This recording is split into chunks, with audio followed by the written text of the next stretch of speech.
to We Want Picks. Jacob, myself, and Jacob's dumbass shirt are going to break down the entire UFC 285 fight card, giving you our picks, our predictions, our bets, and even our fantasy plays. Before we talk about this card, let's talk about the last one very, very quickly.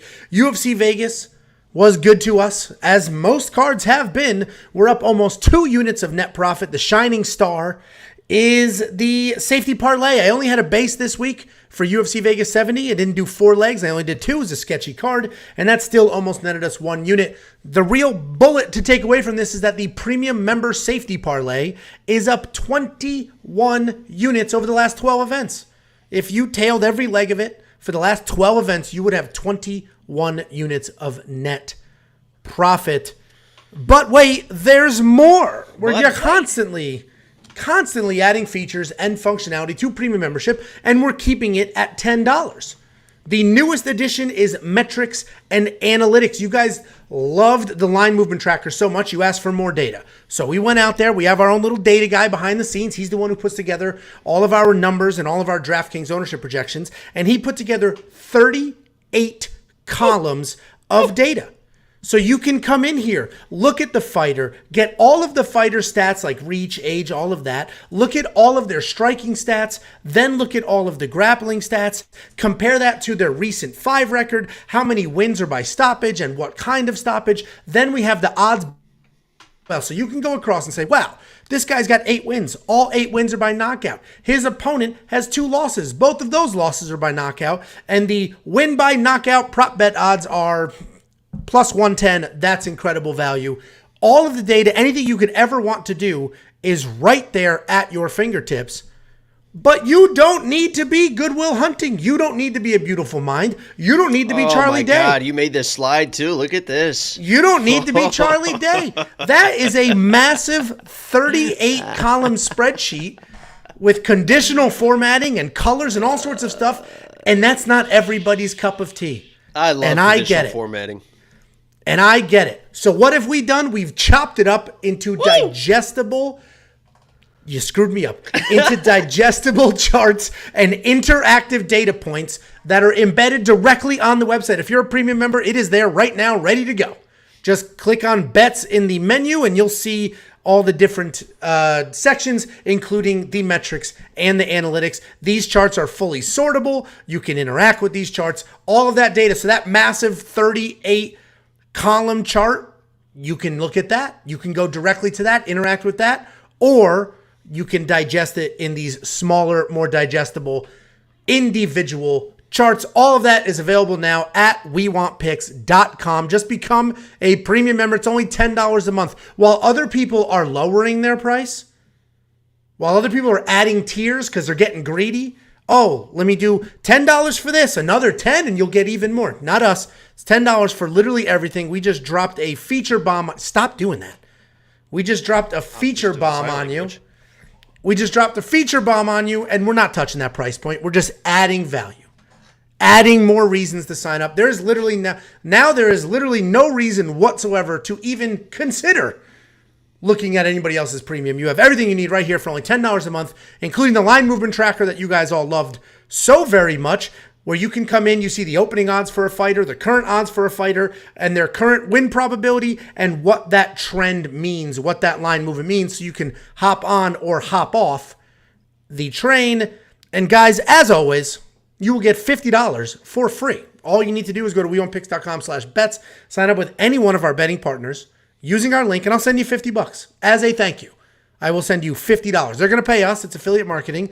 And then I'm going to slice off a piece of that pie and give some to you because we care about our community more than everybody. Other people adding tiers, trying to reduce feature sets. We're adding features.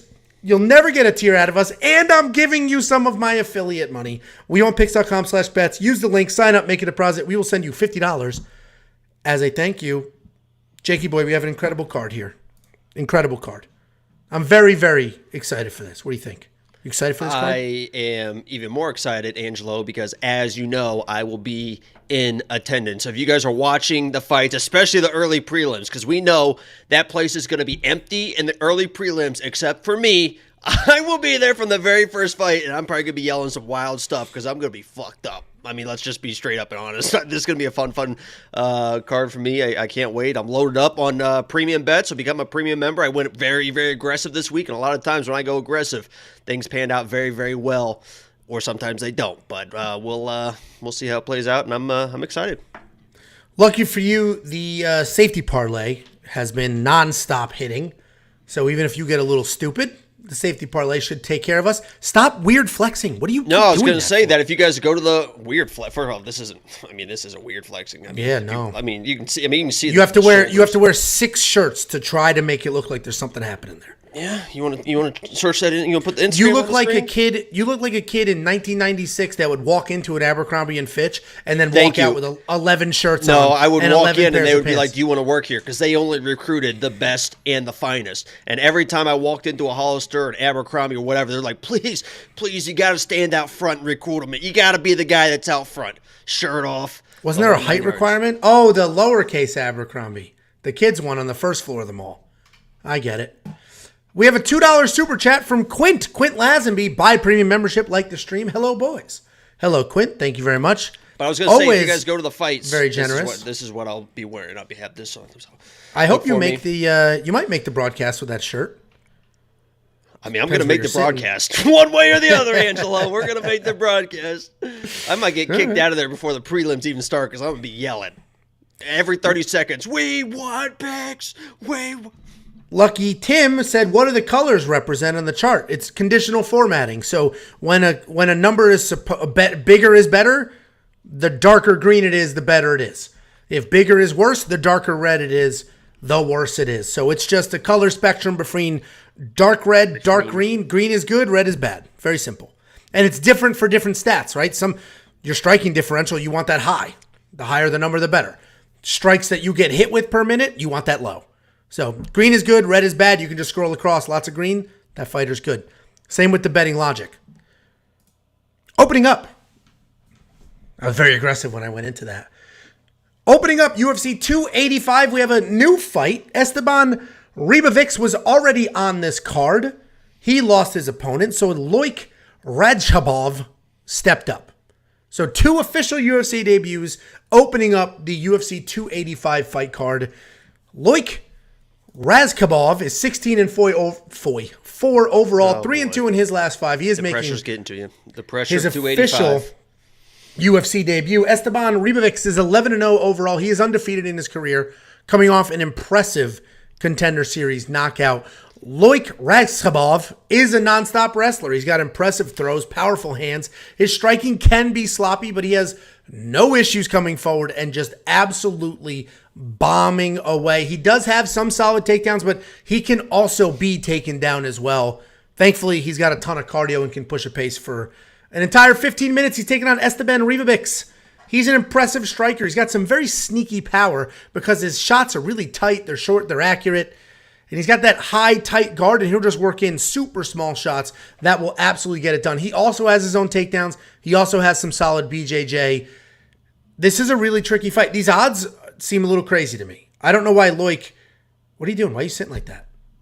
Well, because you said something that was absolutely not true. So, go ahead. Okay, I guess we'll get to it. Well, hopefully you leave that attitude behind when we do get to it. The odds are a bit surprising. I get it. Loik, he's got the higher level of experience. He's had some tougher fights, some tougher opponents. He comes out there aggressive, winging away, trying to make stuff happen.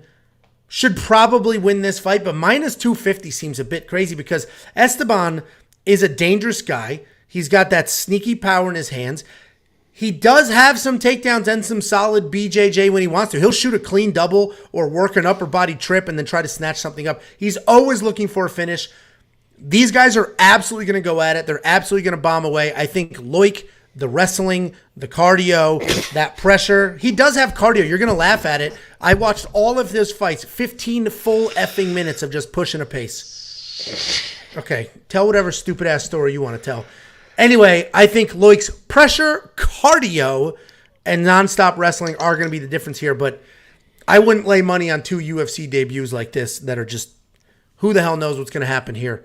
Jakey boy, what do you think? Yeah, I mean, your whole breakdown is pretty spot on, except for the reason that I feel bad about Loik in this matchup is because of his cardio. Like, he's not a guy that gets tired and quits. I will give you that. He will still keep moving forward. Yeah, he will still keep moving forward, but he does get very, very tired very, very quickly because everything he does is like just so explosive. 100%. Angelo mentioned the big tosses. If he gets you in a body lock, it is like a suplex across the octagon. He's a powerful guy with the hands, not super technical. But the second he gets tired, he just is like, he is moving forward, but his hands are at his hips, and he is just zombieing forward, and he can try to get takedowns after that. But when you are putting your hands down, when you are tired after the first round of a fight against a guy like Esteban, that is disaster waiting to happen because you cannot just move forward against a guy like him with your hands down because he will just snipe you. The power in this guy's hands is remarkable. And I could see a situation here where Loik, he's probably going to get some early takedowns, right? He's the more powerful guy.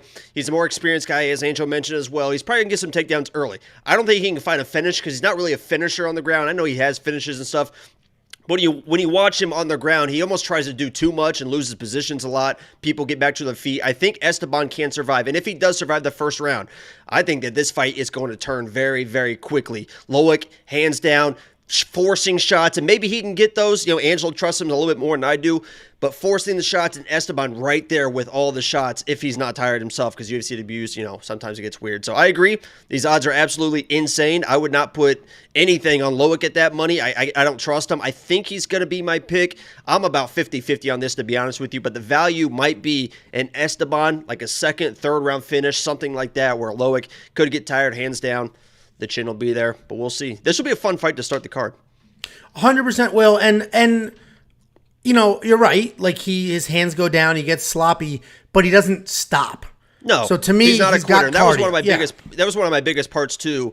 There's people that get tired and quit, and we'll talk about one person like that later. That I absolutely love that pick. But there's other people that you can tell they're tired, but they're not going to quit. They're not going to give up. And I agree. He doesn't give up, but he just all his technique goes out the fucking all the way out the Correct. window. But and that was my point. Was my exact words right here on this script. Good cardio to push a pace for a full 15 minutes. He will keep coming. He will keep bombing, and he will keep trying to win that fight. Yeah. To your point, it may expose him, put him in harm's way when he doesn't need to be. Did I show the stats? I think I did. Yeah, I did. Doesn't put him in harm's way when he doesn't need to be. But yeah, I agree. I'm not going to spend any money on this fight. This is one of the easier betting cards we have had in a while. You and I have been just navigating minefields, somehow being up units every single week on some of these weird trash cards with some big upsets. I don't know why I would risk money on a card like this when there's like 4 or 5 people that we're all almost 100% certain are going to win. Right. So you said card like this, but you meant the fight like this fight. Yeah. Sorry. Right. Yeah, no, this card's an easy betting card, but don't touch this fight. I don't know why you would do that. There is line movement. He's becoming an even larger favorite, open at minus 250. So far, all the way moved to minus 270. Now it's just been a few days of line there. And no DraftKings value just yet. We'll see what that looks like towards the end of the week. I do think there's a finish in this fight. So depending on what that pricing looks like, you may want one of these guys in your lineup. What do you think about that? Yeah, I 100% agree. And I think does not I can't hear go a the word you're distance. saying. Why? Are you muted? No. It was working on my end. Oh, now it's going. Yeah, I think you were lagging, like I was saying. But like I said, I think the value on this is fight does not go to distance. I think it's only like minus 160 or something like that. So I think that's the value for this play. Yeah, and some props are starting to drop here. Make sure if you're a premium member, you have linked your Discord so that when we jump on props and we pick up bets along the way, you get those alerts immediately to your phone. If you link your Discord, which is free, we might play some live right now. You'll get the alerts on your phone, so you don't have to miss out on anything. And we do have a $20 super chat from Doug Burdick. Boys, just wanted to say thank you for your content and site. I joined 3 weeks ago, and it's no coincidence. 3 straight weeks of profit in DFS and betting. Loved the new addition to the site. Doug, thank you very much. Thank you very much. You didn't even need to send the $20. The sentiment alone was amazing. So very, very appreciated. Glad you're profiting. And I just highlight that you mentioned DFS. We focus so much on the betting here, and a large portion of our audience wants to spend the $10 on premium and then pay off their car, pay their mortgage. And the reality is it's betting.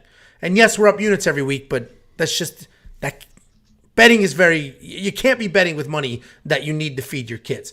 The DFS side, we don't really talk about that much, but we have had the best DraftKings ownership numbers in this space the last couple of events. Like objectively, period, end of story. You could be paying for your $100 Roto Grinders membership, and you're not going to get better numbers than we have because we make all of our own. The same data kid we got behind the scenes that is bringing you the advanced stats and the fight metrics is doing our ownership projections. So thank you very much for that super chat. Next up, at UFC 285, we have Damon Blackshear taking on Farid Basharat. Farid Basharat's 9-0 overall, undefeated in his career. He's making his official UFC debut, and he's taking on Damon Blackshear, who's 12-4 overall, 4-0-1 in his last 5, and he is coming off a draw in his UFC debut. Farid's a big-time favorite here, and it's continuing to widen. He is Javid's brother. They actually look almost exactly the same. Their fighting styles are similar, but not, right? Farid is I think he's a much better striker. He's much more comfortable with the striking. He's got that big, wide Taekwondo stance, which can be hittable at times because your hands are so low in that stance, but it's loose. He comes in, he'll strike. He has great foot movement, and he'll move around really well. And then on top of that, he is a beast wrestler who times his takedowns perfectly. And a lot of times he'll actually just use his wrestling to keep the fight standing, Chuck Liddell style, where he's not just going to shoot. He will let you shoot on him and then keep it going. When I first broke down this fight, when I first saw the odds, I'm like, a minus 500 favorite. Oh, wow, okay, look at this guy. And I was about to just hammer it, considered throwing him into some stuff. I did see a fight where he was dropped. It's like, okay, all right, he got dropped, a little sketchy, but then almost instant recovery, started wrestling, and just ran right through it. So it's like, all right, I like to see that. Like he doesn't just fold under the pressure. Damon Blackshear, it's funny because he is basically, I like to say he's an athletic striker, but he is a very competent grappler as well. He'll come out, strike first, but he is a slick grappler. We saw that in, if you go back to his CFFC title win, he snatched that dude's back so slick and got that in there. But his losses are grappling based. He's taken down, he's held down. That's what his losses typically look like. He has a draw in his UFC debut against Yusuf Zalal because he won the first 2 rounds and then was almost finished in the third to give up a 10-8. I think Farid's striking is stupid impressive, and I think he's going to win this fight. I think it's pretty much that simple. The only thing that worries me is a little bit is Damon Blackshear hits like a tank. I did see Farid get dropped in that fight while doing some tape study, but that was the one and only time that it looked like, uh-oh. Other than that, his striking is really competent. His wrestling is very solid. He moves really well. UFC debut is always a little risky here, but I like Farid to get it done, and I think he can either do it on his feet or with the wrestling. I think he can win a few different ways. What do you think, Jackie boy? Yeah, I somewhat agree. I don't think his striking's that good. I think it has looked all right versus some other people that aren't as good as him. But the second he runs into a decent striker, especially in that bantamweight division, I think he's going to get lit up. But as you mentioned, thank God he has. I mean, I think he's a wrestler at his core, and you can definitely see that when he shows it off. He likes striking. He's comfortable there, but I think he's a little bit too overconfident. It's not going to be an issue for a little bit, but the second he runs into a competent striker, he's probably going to get lit up. He's going to go to the wrestling. In this matchup, I think he should stick with the striking, honestly, because Damon Blackshear is probably most dangerous on the ground. That guy is wild in every single scramble situation, even when he's getting taken down in clinch position. He does wild stuff, flying stuff, off his back. He's looking for heel hook sweeps, all sorts of stuff. So honestly, I think Farid in this matchup is the much better striker of the two and should probably just keep it standing because Damon is not really a super, super dangerous guy. Everyone is going to be live, but at 135 bantamweights, they're not as live as some other weight classes. And if Farid does get in trouble, as Angelo mentioned, he can kind of just default to the wrestling. But I think if Farid should keep this standing. If something happens, go to the wrestling. But when he's wrestling, and he has shown that he can keep good top control in his Contender Series fight, that guy was trying to do the same type of heel hook sweeps, reaching under, doing all sorts of wild stuff. And not only did Farid not get into those submissions, but he got out of them and kept positions. A lot of times people use those sweeps to get back to their feet. Not only did he not get submitted, but he kept the position and kept people on, he was kept on top of people. So you're struggling.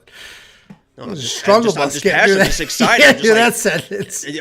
They always say that intelligent people have trouble talking. I mean, here I go again. Because their mind is so far ahead of their voice. I can't talk fast enough the way my thoughts are going. But I loved what I saw in that Contender Series fight as far as him, keeping that top pressure. Blackshear is going to be live on the ground. That's just the way it is. But Farid should be able to keep top control when he needs it. But I think he should win the striking and win this fight. I'm very high on Farid this week. No disrespect to Blackshear. I think he's very talented. It's just this is a bad matchup for him. Yeah, I don't necessarily disagree. He should keep it on his feet because we saw, like I said, if you go back to that CFFC title win for Blackshear, I mean, he really, he just snatched that up, no problem. Like it was no big deal. And if you look at we've released the fight metrics. That giant spreadsheet for premium members with all the colors. If you work your way across and you look at the odds for Damon Blackshear to win outright, to win inside the distance, win by knockout, win by decision, win by submission odds are not great. Meaning they're plus, I don't have the numbers in front of me, but it was the bookies have decided if this dude wins, it is by submission because those were the best odds for him or the worst for Damon. Oh yeah, I think the play here honestly is a decision inside the distance decision no action for Damon. I don't know what that is. I guess I can look right now see if they have it live. I forgot those just went live. Inside the distance decision no action for Damon is plus 325 because Farid isn't a super dangerous guy on the feet and on the ground. Blackshear should be very very well versed to not get finished unless if he gets tired late. That could be an issue, but Farid's not really a super finisher, especially against a guy as well versus Blackshear. And it's plus 325 for that, so I might do something. Yeah, those are solid. That. There's a few fights on this card. It's funny. When I do my initial breakdown, I'll take notes for bets that I want to do, and I'm a week ahead, so I don't have prop bets when I take all my notes. And I'm like, yeah, this will be a good bet. That'll be a good bet. And then they actually drop them, and then sometimes I'm like, I get afraid. Well, what's funny about this is the odds for this fight going the distance is minus 145, so they expect it to go the distance. Blackshear is a plus 350 on the money line, but you can get your money back if you lose the decision for plus 325. You're only going from plus 350 to plus 325. Yeah. And if he loses a decision, which they think it's going to a decision, and Farid is the favorite, you get your money back. But if he finishes them, you're getting paid out just like the money line, so... Sometimes they'll just throw lines out there and then they let the money move them. Just like you said, they moved the round line on a couple of these fights as well. So we have a ton of round bets. We might have more round bets than we've ever had. So if you're a premium member, check the Discord or just go to the website and check them all there. But make sure your Discord is linked for the alert. $7,100 in DraftKings to 91. You going to use either one of these guys in your DraftKings lineup? I think Farid's probably worth it. I don't know if he's going to grapple a ton, but even if he doesn't grapple a ton, I think he can. I think he's a pretty volume striker, and he can win a decision. So I think it's a tricky card because there's a lot of heavy favorites that absolutely should win, and there are a lot of people at this $8,800 to $9,200 price point that will win and probably win by finish. So I don't think I'll have Farid in here because I don't think he's going to grapple or finish. So I probably won't have him, but he definitely should win. For sure. Next up, we've got Jessica Penne taking on Tabatha Ricci. Jessica Penne, 14-6 overall, 2-3 in her last 5, coming off the lopsided striking loss to Emily Ducote. Tabatha Ricci is 7-1 overall, 4-1 in her last 5, and she is riding a nice 2-fight win streak. What is happening? Oh, you're doing a baby shark? Boy, you're really struggling, dude. Today is not your day. Imagine I knock all that over. Dude, and your mom's going to get pissed if those command strips take any of that paint off that wall. She's not. Don't let her hear. Don't let her hear. Oh, that explains. I can clean it up. I can clean it up. You've got a lot more to clean up as well. This fight was originally booked. Exactly. Why is that roll of toilet paper on your computer desk in the closet or the corner? Masturbation. All right, fair enough. This fight was originally booked all the way back at UFC Vegas 61, but Penne pulled out. It has been rebooked, And I love seeing these fights that get rebooked because you get to see what the odds are. The bookies get all the money. They see the odds. The fight gets canceled, and then they open the fight back up with new odds. Last time around, Tabatha Ricci was a minus 150 favorite. Disrespect. This time around, she opened at a minus 240. So last time I had bets. I did all the things. This time it's not nearly the same value, even though it's the same fighters in the same fight. Jessica Penne has all the experience in the world, 14-6. That is a lot of fights, and that is over 16 years. During that time, she's evolved. She's picked up some skills. She's well-rounded. She's not amazing anywhere, but she's pretty good everywhere. She can hang with some of the better people. What? I was going to say she's amazing on OnlyFans. Her OnlyFans is actually not that good. It's just like kind of see-through shirts. And, listen. Ooh, I like to be teased. I like to be teased. Jasmine, no, we're not going down that we're gay together path again. Jasmine Jazzy released a big OnlyFans, and then she goes, there's not going to be any nudie pics. It's like, all right, well, I appreciate the heads up. Like, Jasmine's on there. Well, she just straight up said, no nudie She pics. loved our breakdown last week. I think mine more than yours, but... she retweeted it. She engaged. She was all about it. Anyway. Is she engaged? Whoa. I don't know if you just saw the chat. I don't know if you just saw that donation. That's American dollars. Holy shit. I see the comment, but not the... There it is. $100 from Jimmy the Genie. Holy shit. Jacob and Angelo are the best. Thanks for everything you do. Jimmy, thank you for the $100 super chat. I think we're going to sign up for a couple OnlyFans accounts. This is very genuinely appreciated, Jimmy, and hopefully we entertain you and you get some valuable insight and you're able to make this money back this weekend with some of our picks and info. Thank you very much. Genuinely appreciated. And he put my name first. I think there was a reason behind that. Every dog has his day. Tabatha Ricci, 7-1 overall, all the things. But I mentioned Jessica Penne. She's got 20 professional fights. That is over 16 years. She has improved. She has gotten better. She's not great anywhere, but she's not awful anywhere either. It's not like there's just something that you can easily exploit if you're trying to beat her. She's somewhat technical. She did have a 4-year layoff between 2017 in 2017. She came back, put together a few wins. One of them was super, super sketch. But then she is coming off this loss where Emily Ducote just absolutely outstruck her, and she went 0 for 8 in takedown attempts. Tabatha Ricci is a very good grappler. Always looking for submissions. She doesn't sacrifice position or chase either. She's very heavy on top, good pressure, good control. She will ground and pound while trying to find something. You're going to see that one loss on a record that was in the UFC.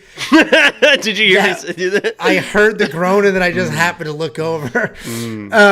That one loss was in the UFC, but that was a UFC debut against Manon Fiorot on short notice at 125 pounds when we all know she's a 115-pound fighter.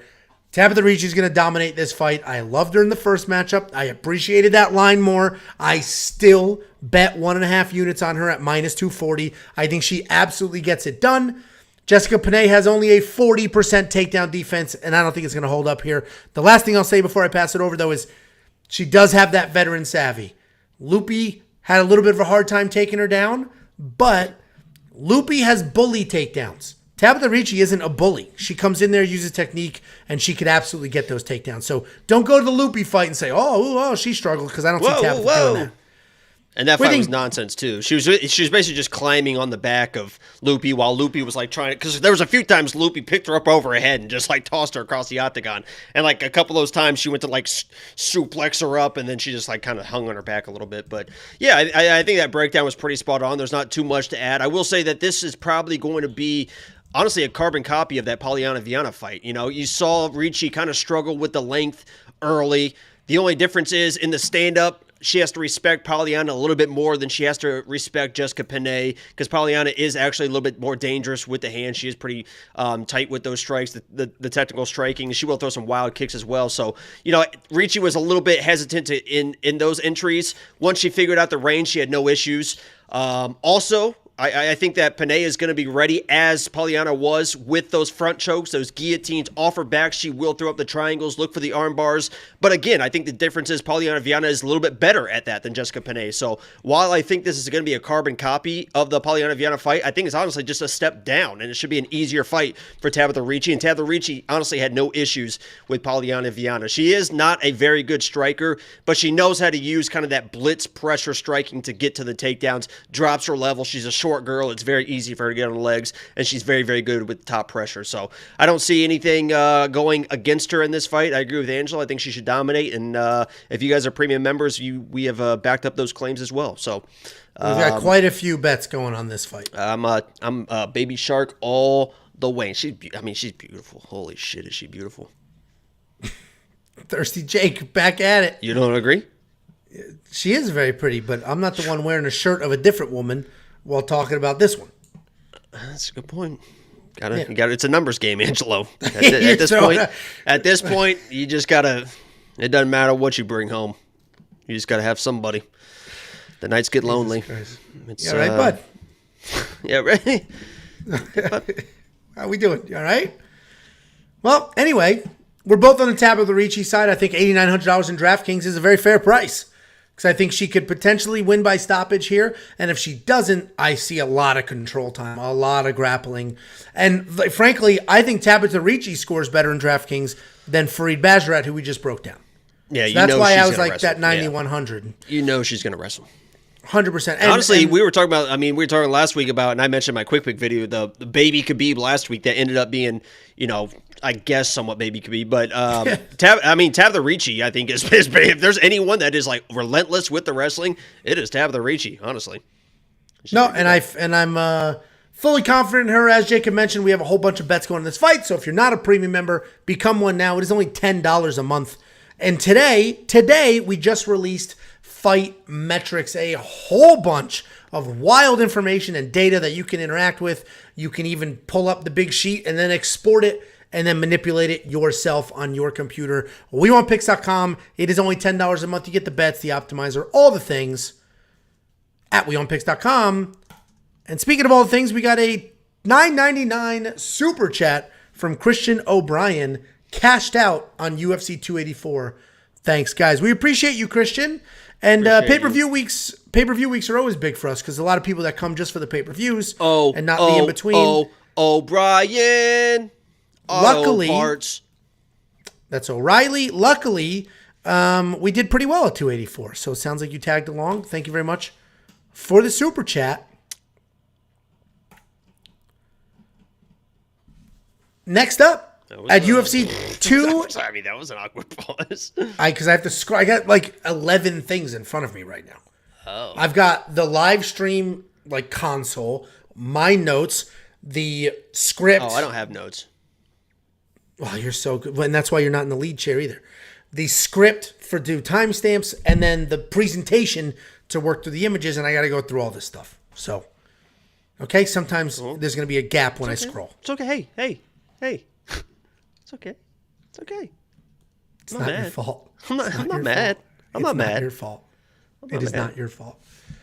Next up, at UFC 285, we've got Manamar super chat. No, we didn't.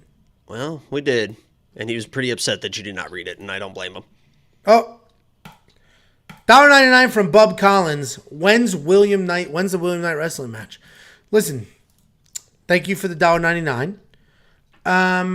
Whenever he fucking wants it, honestly, William, the challenge is out there. Whenever the fuck you want it, I got a guy that will take you the fuck. You had I'm telling you, William, you have no chance in this against this guy right here. Anytime, any place, it doesn't matter, William. This guy's gonna put you lights out. Night. In all seriousness, next time I go to Connecticut, it'll likely be a planned trip. I'll do a couple of sit-ups ahead of time, and I'll reach out. We have a whole bunch of mutual friends. And I'll say, hey, you want to have a fun competitive wrestling match? We'll stream it, put it online. So I have no problem doing that whatsoever. And literally as a not in the tone that you're doing it. Like literally in all literally you'll good fuck fun. them up. I should win a wrestling match. Yes. Not a fist fight. Hey, a wrestling like I said earlier, William, if this gets back to you, I'm rooting for you. There's nothing I would like to see I'm more sure than everybody will be. picking Angelo over his head and just slamming him everybody will be. down. Oh my God, it'd be incredible. Incredible. Everybody. That's people love rooting against me, Jake. They love it. And I get it. My whole life, people have been rooting against me. They've been making fun of me about my weight, my acne. You're the one allergic to the sun. I'm fine. I've had quite the support system, but I think I'm the more problem tan is than you. I sat outside today. I have the white lights in front of me. I have, I'm a little boisterous. I've got a lot of personality. I'm a big guy. People love rooting against me. So we'll see if we can make that happen. Next up at UFC 285, we have Mana Martinez taking on Cameron Saaiman. Mana Martinez 10-3 overall. 4-1 in his last 5, coming off the very close win over Brandon Davis. Cameron Saaiman, 7-0 overall, undefeated in his career, coming off the late knockout win over Steve Koslow. Mana Martinez, this guy's an aggressive striker. He's got solid power. He's always looking for a finish. He switches stances, which is nice. It could complicate his opponents, throw things off for them. He has an absolute fantastic knockout over last week's Lock of the Week, Jose Johnson, where Jose throws a lazy jab and Mana just boom right over the top. They cut Jose too. Really? Yeah. Was it his fault that the fight was canceled? Yeah, he was sick, I think. Oh, well, Darren Till should have been cut a while ago, so that makes sense. Yeah, no, he sucks. Mana Martinez has that big, heavy power in his hands, and we know he's an absolute dog. Go back, watch that Ronnie Lawrence fight. That dude did not stop. He was getting bodied, pushed around, out-wrestled, and just did not stop trying to make something happen. He's taking on Cameron Saaiman, minus 180. Now, I know what I said. Minus 180. Flexed all the way up. The line is steaming. He is now minus 300. You guys have decided that this dude is a humongous favorite in this fight. And I get it, right? He's a technical striker. He can grapple if he needs to. He does a really nice job finishing combinations with leg kicks. Then he'll just work in a spinning attack, work in takedowns. But the reality is, if you look at his last fight, and I get it, Mana is not a wrestler, but if you look at his last fight, he was losing that fight. He was going to lose that fight if he didn't get that knockout. So for him to then come in here against an absolute dog like Mana Martinez, a guy that you are not just going to get out of there, he's not going to quit, he's not going to fade late and let you crack him in the mouth. To have that line steam all the way to minus 300 is a bit surprising to me. I like Mana Martinez. I think Mana could actually get this done.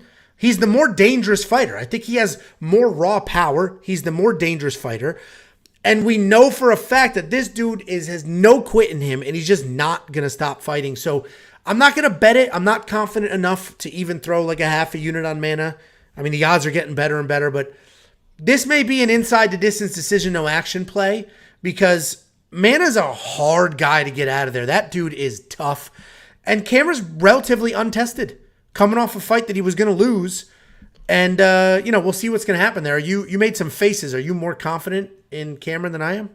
No, I don't disagree with your breakdown. I disagree slightly with the attitude that you're presenting as Mana, because I think one of his biggest downfalls is, he's a super fun guy, very, very good striker. He's got some wild kicks. You mentioned durable. He does hit like a truck at times, but to me, the reason why I think people are a little bit hesitant on Mana is his lack of volume in certain parts of the fight, especially when fights are close. It's almost like the Charles Johnson, to where, Charles Johnson was the better fighter in that matchup, but as we mentioned, he's a hard guy to trust, because if the fight is close, you can't trust him to kind of push the pressure. And I almost see the same thing in Mana. Even because he used to be with James Krause, right? And you would always hear James Krause like, Mana, go, Mana, go. He's hurt, man, go, Mana. And maybe that's James Krause with bets for does not go the distance and stuff like that. Maybe he's just trying to get paid for a first round finish, but it just feels like he just doesn't have that sense of urgency at times when he needs it. Where I know that Cameron, when I watch tape on him, he is a guy that will keep pushing forward and keep moving forward and keep that pressure. And his scrambles, as you mentioned, he was kind of getting out wrestled and stuff, but his scrambles are actually pretty good. I think that's the biggest question mark of this fight is Mana at a new camp going to have a new game plan? And maybe he does come in and wrestle,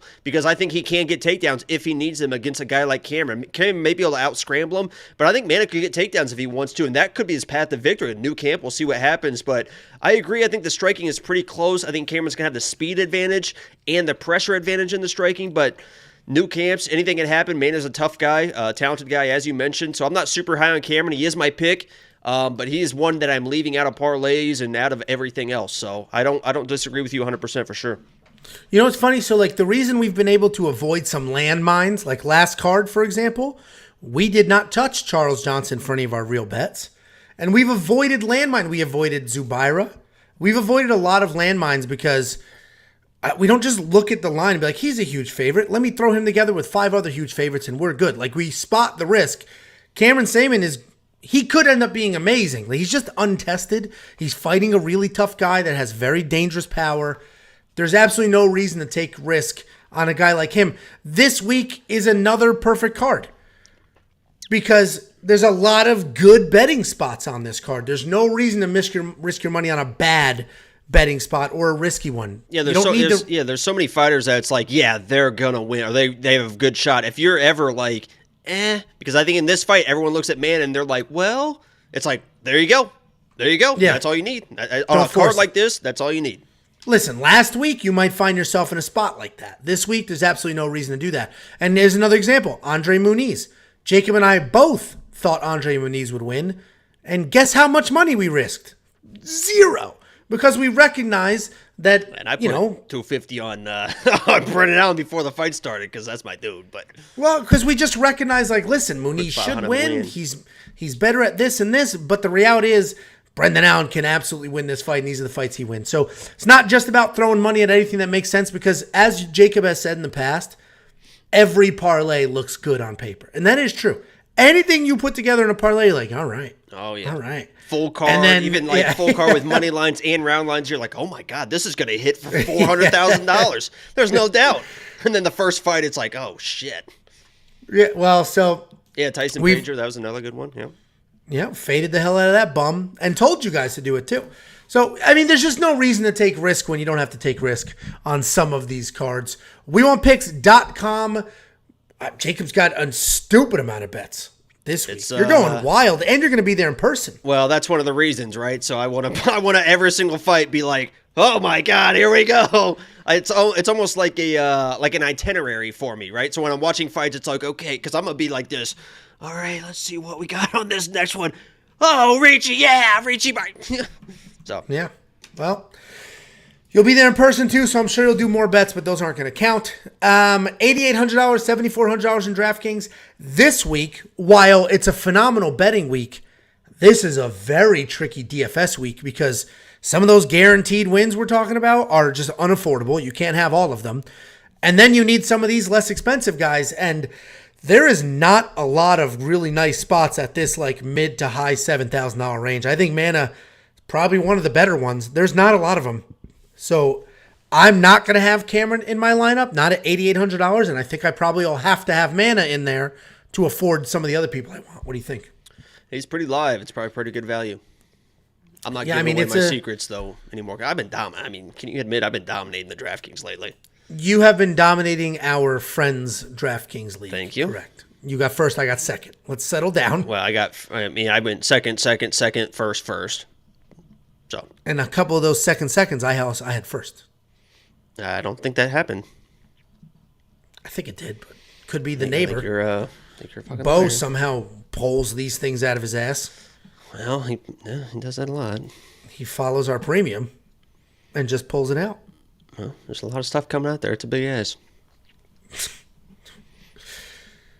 Next up at UFC 285, we have Ian Garry taking on the returning Kenan Song. Ian Garry, 10-0 overall. He is undefeated in his career, and he's coming off 3 UFC wins in a row. Kenan Song is 19-6 overall, 3-2 in his last 5, and he's coming back after 2 years away.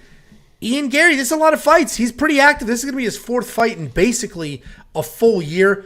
Solid striker, crazy hand speed, great footwork. He is hittable, though. He does get hit a good amount. But he's got good power and solid enough takedown defense to keep it on his feet. While he does have power, it's not really like one punch, boom, sleep you power. It's just like accurate, fast, right to the point, and it just makes it that much more powerful than just a raw. Like if he just punched that machine that goes like this, he's not going to put up the highest number. But when you're in a fight and What's it's he gonna clean put up? and short. It's at least 900. It's at least. What does it go up to? I think if you get over 1,000, that's pretty good. I think a lot of people that hit hard get into the 900s. So high 900s is a big... I think he's hitting 950. He's a professional fighter with very clean... That thing's all And he's about... a big like, dude. Just I mean, that thing's all about just hitting it straight, too. But anyway... You know what I got on there? What?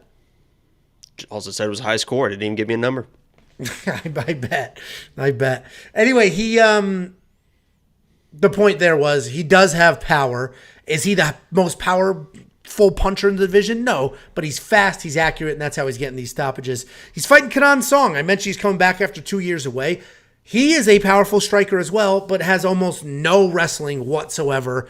Unlike Garry, I think Kenan does have straight up sleep you with one punch power. I think he's the more powerful, heavier hitting striker between the two of these guys, but you can beat him with pressure, with control. If you give him space, he's going to throw huge. He's going to try to touch you up. If you don't give him space, you can literally just push him over. His takedown defense is not very good. Ian Garry should dominate this fight, but it is interesting because, Ian Garry, I thought they were slowly leveling up his competition, right? They gave his last fight, that was a step up from his previous fight. This feels like a big step down. I think he should blow through Kenan Song. I think obviously he's hittable. Kenan's got some real power, but if Ian Garry just avoids some of that power, he should absolutely run laps around him with the technique, with the speed, and she should be able to win by finish. So I think he gets it done. The line reflects that, but I still think there's even value if you want to go Ian Garry inside the distance or Ian Garry by knockout, because I think that's what's going to happen here. What do you think, Shaky Boy? Well, I think 100% agree, except for, Bo Nickal. I feel like Ian Garry is the biggest lock on this card. And that was a great point that you ended with.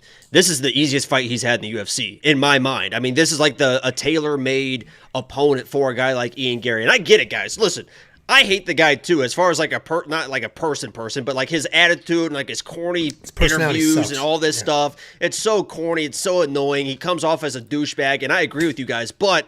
this kid is really, really good. His striking is so clean. And the best thing, and I mentioned this in my quick pick video, the best thing that we've seen that we know is that he can go 3 rounds. Sometimes these new people come in and it's like first round finish, and you're still thinking, like the Tyson Pedro, what's going to happen if they don't get a first round finish? And you can't really trust them until you see how they progress in the second round, in the third round, when they're getting hit. And we've seen that from Ian Garry. He handles it. He can take a shot to give a shot. He can go 3 rounds. Those last 2 guys he fought were very, very durable guys, stayed in his face. He handled the pressure just fine, won those fights. Song is a guy, as Angelo mentioned, is a powerful striker, but he lacks the speed with the power, and this is the perfect opponent for Ian Garry because his counter-striking is just so good. He's going to see the Song shot coming. He's going to slip and rip. He's got that beautiful little, like, that check counter that he throws, almost just like Conor's, honestly. That little step off and then the step back in.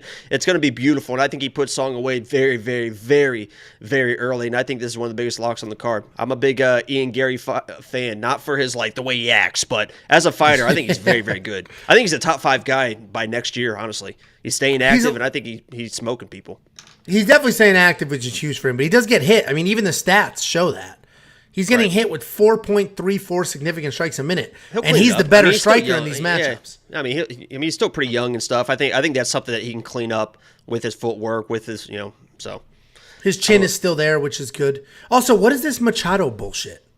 I was going to ask you. I have no idea. It just came out of nowhere. I think it just came out of nowhere. And that's another thing. He probably just gave himself the nickname or like changed his name or something. I have no idea. Well, and it's like, sorry, I'm taking that note. I don't know if anybody in the chat knows. Let us know. But like literally, I'm doing research. I'm like, where the hell is this Ian Garry fight? And I can't find the odds anywhere. And then I look and it's like Machado. I was like, what? And he looks like a Machado. Nothing says Machado like a see-through white kid from Ireland. No. No. They're saying he got married and took his wife's name. No.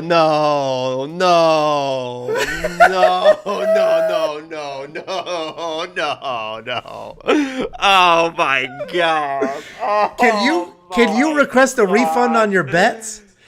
Oh my God. No way.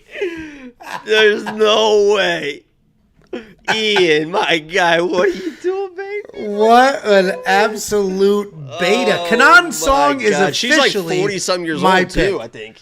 Well, that's why she's a groomer. She's like, you're going to take my fucking name.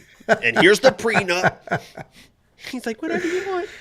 God, Kenan Song. Hey, that thing must be fucking grippy. You know what I mean? That thing must be fucking grippy. That dude's doing whatever she said. You take it. Okay, whatever you say, sweetie. That's wild. Oh, my God. Oh. If that's it, that's absolutely wild if that's true. Kenan Song's officially the pick because there's no way that dude is just taking his wife's last name. Oh, my God. Everything I said about Ian Garry, I fucking take that back. Mr. Machado, your table's ready. Oh, my God. What the fuck? I wouldn't even do that. Like, I will do anything. I literally will do anything. If a girl, the hottest girl in the world is like, Megan Fox is like, you're going to be Jacob Fox. I'll be like, see ya. I'm not doing fuck that. While wearing you know that how powerful shirt. My name is? Not very. $9,300 in DraftKings.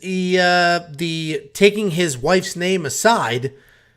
Let's pretend we didn't know that, so I can give you some actual insight here. I think that's an easy $9,300 for sure. If we didn't know that he took his wife's last name. Yeah. Somebody said Jacob Ribas. That does have a good ring. I'll be honest. That does have a pretty good Jacob Ribas. That rolls off the tongue, and that can roll this tongue. Can you answer the DraftKings question, please? Ian Garry's gonna be in my lineup. Okay, done. Got it. I don't even think it's worth throwing anything at Kenan Song there, but guys, if you want to go to WeWantPicks.com and become a premium member, it's only $10, and you'll find fascinating things like fight metrics and stats and a DraftKings optimizer and all of our bets, and I'll even add a little note saying to Machado where that came from and why that's there. Somebody thought they were funny saying, Angelo, you look like you'd hold your wife's purse. First of all, I guarantee Tiffany would scare the fucking daylights out of every single one. She scares Jacob. and not because she's big. That's not even like a bit or like, oh, it's funny. Like, no, I mean, she puts terror in my heart. No, and she's not big. She's just got that like Deborah from Every Will Is Raymond like death stare, and you know she's gonna say whatever she's gonna say, and that's it. You gonna use a fucking She's not afraid coaster? of you. You gonna use a fucking coaster or what? She's never said you that. Just gonna ruin my dining table? You just gonna ruin my coffee table? I wish she could hear you right now. She's at Home Goods, but I wish she was here right now. So I can be like, Tiffany, come listen to how Jacob does an impression. One of you got fucking piss on the toilet seat. I sat down. Why is her southern accent all of a sudden sounds like a farmer? Oh well. She's been back in Texas for a while. It's thickening up. All right. Next up at UFC 285, we have Julian Marquez taking on Marc-Andre Barriault in one of the closer fights of this card. There's a lot of massive favorites on this card. If this is not the closest odds-wise, I don't know what is. I think this is actually it. Julian Marquez is 9-3 overall, 3-2 in his last 5, coming off the KO loss to Gregory Rodriguez. Marc-Andre Barriault is 14-6 overall, 2-3 in his last 5, coming off the submission loss to Fluffy Hernandez. And this should actually be a very, very good fight. Julian Marquez is a well-rounded guy. He's got a solid chin. He's incredibly tough. He does tend to slow down as fights go on, but that's because he's out there throwing heavy, trying to make things happen. All 9 of his wins are by stoppage, and they're a mixed bag of knockouts and submissions. He's not typically like looking for a takedown and then working submissions. He is just snatching things up in scrambles, making things happen, just like falling into submissions, and it's working really well for him. Marc-Andre Barriault is a pretty well-rounded fighter himself. Solid kickboxing, decent takedowns. Jiu-jitsu's okay, but his takedowns, I said decent, but if he's losing the striking exchanges, he can't just rely on those takedowns to pull him out of that hole. He's typically looking to pressure forward, wear you down on your feet. He does have impressive striking volume with almost 6 significant strikes landed per minute. This is one of the closer fights in the card. Both guys are pretty well-rounded. Both are somewhat dangerous, but I think the bookies had it right when they opened this line.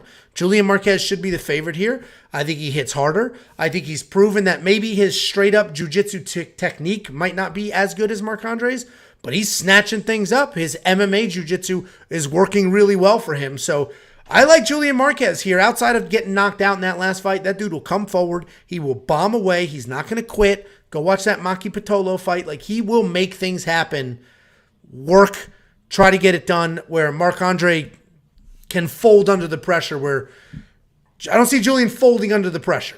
What do you think, Jakey boy? Keep going, man. I'm loving this, baby. Keep going. Keep going, baby. That was it. That's all I had. Oh. Well, listen, I'm glad that you said all that, because you should not listen to me from this point forward on this fight, because I think Marc-Andre sucks. I mean, they're one of these guys does not belong in the UFC, and the person that loses this fight probably does not belong in the UFC, and I think it's going to be Marc-Andre. Listen, his name is Powerbar, but he doesn't really have this one-punch power. He can get bullied around.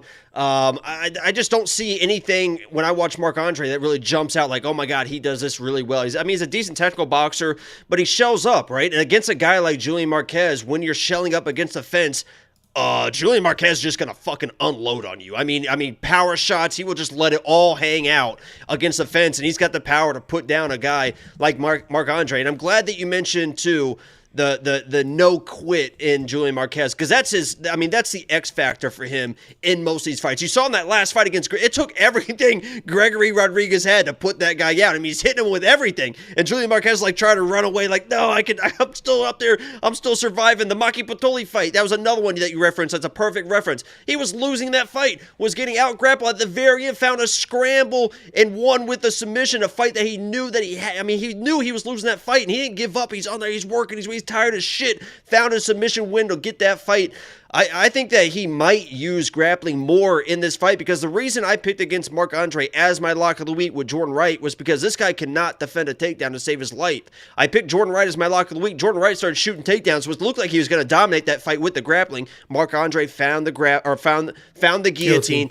But you saw Marc-Andre in his last fight, get dominated again in the grappling by Anthony Hernandez. And Julian Marquez is another one of those guys that had to leave Krause, find a new camp. I think he's at Factory X or whatever. So when people leave camps, they find new coaches. Sometimes they bring out the best side of that person. And I think that is in the grappling. If he can mix in some takedowns, get in some scrambles, he can win those scrambles against Marc-Andre. But on the feet, I think he's got the power advantage. I think he's got the pressure advantage. Marc-Andre's going to shell up against the fence, and Julian Marquez is going to do what he wants. I love Julian Marquez in this matchup. As I mentioned, don't listen to me. I'm biased. I think Marc-Andre sucks. But Angelo kind of said the same thing I did, so that tells you something. No, I definitely see it the same way. Again, it's a tricky card because there's a lot of big favorites that should win.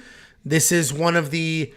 I think the opening line was correct. I think Julian Marquez at a minus 148 is a correct line. The public pushed it the other way, so he is now the underdog. You can get plus 130 on him. $8,000 in DraftKings. I think he's worth it. I wish he'd be a little more affordable. But DraftKings pricing is usually very sharp. It's usually very sharp. It comes out after odds have leveled, and they're usually pretty sharp. So they realize how close of a fight this is, and they're not going to let the public sort of push it otherwise. But people in the Discord, I see people in the chat right now will be like, the word on the street is Marquez is not training for this fight. He's not. It's They always say dumb shit. I mean, you look at his Instagram. It's just like literally just all every day. It's just training. He's in the gym, just training. It's like that's the most nonsense. Like something just like gets out there. One person hears it, and then the one person says it, and then the other person says it, and then it seems like it's a thing. It's like, get the fuck out of here. These guys are professionals. Everybody wants to be a genius and have some wild insight. And, oh, my friend, if you had that sort of insight, you would keep it to yourself and you'd bet the shit out of it, a la James Krause. Right. So, anyway, every card. What was the one last week? There was some phantom injury last week. There was another one before that. Oh, Josh Emmett was one with the hip or something like that. Yeah, I mean, he ended up losing, but it wasn't a hip issue. Right. Well, maybe it was. Holy shit, these people might be onto something. Oh, my God. I'm flipping. Anyway, I think I'm going to spend the $8,000. Are you? I need underdogs. Yep. All right, done. Done. WeOwnPicks.com, full DraftKings slate information and leverage. Leverage is a proprietary number that helps you separate yourself from the pack. A card like this, you're going to need that leverage because there's going to be 4 or 5 people that everybody's going to probably look to squeeze into their lineup one way or another. So you can use the leverage to separate yourself from them. And the leverage is like a calculation that looks at the ownership projections and the scoring projections and then sort of puts those together to say, hey, based on how many points we expect this person to score and based on how lowly owned they're expected to be, we think you should put them in your lineup. So that's information that would probably be pretty helpful for this card, and it's only for premium members at WeOwnPicks.com.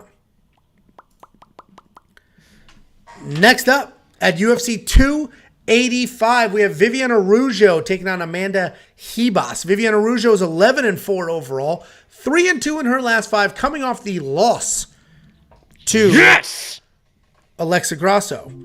Every time I forgot to mute that stupid thing before we started filming. Anyway, she's taking on Amanda Ribas, 10-3 overall, 3-2 in her last 5. She's coming off that loss to Katlyn Chookagian. You grabbing the toilet paper? She's coming off that loss to Katlyn Chookagian. This is an interesting matchup. This is a very even matchup, or I think this is actually closer than the DraftKings storing. Viviane Araujo is a grappler. She's comfortable striking as well. She does have technical boxing, great low kicks, but she gets hit pretty often. She's got a negative striking differential, athletic, fast, always looking for a finish, both standing and on the ground.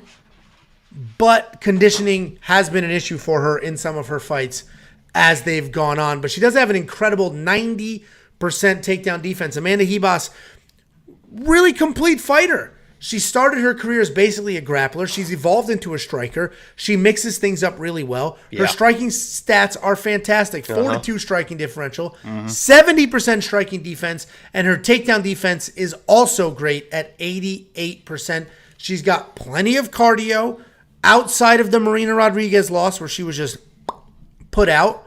She's Allegedly. usually very tough. It looked like an early stoppage to me. She's usually tough. She is coming off that split decision loss to Katlyn Chookagian, where a lot of people think she won that fight. A lot of people think both she won these that girls fight. Lost bullshit decisions to Katlyn. Yes, Holy that is in shit. my. I fucking hate Katlyn. That is in there for my longer notes here. But frankly, I think Amanda Ribas is going to win this fight. I think the odds are probably good. Maybe they should have stayed even because I think Viviane's the more dangerous fighter. I think she's more likely to catch her with a big punch like Marina did. She's more likely to potentially snatch up a submission. But her cardio does fade. So if Amanda dances around, stays busy, stays on the outside, works the striking, she could absolutely point her way to a decision. I think if Amanda looks to wrestle, she might have a hard time because Viviane Araujo's takedown defense is very, very solid. So Amanda's the pick. I think she can get this done with the faster striking and the better cardio. But this is even with that stupid shirt on, you're going to recognize this is a close fight, right?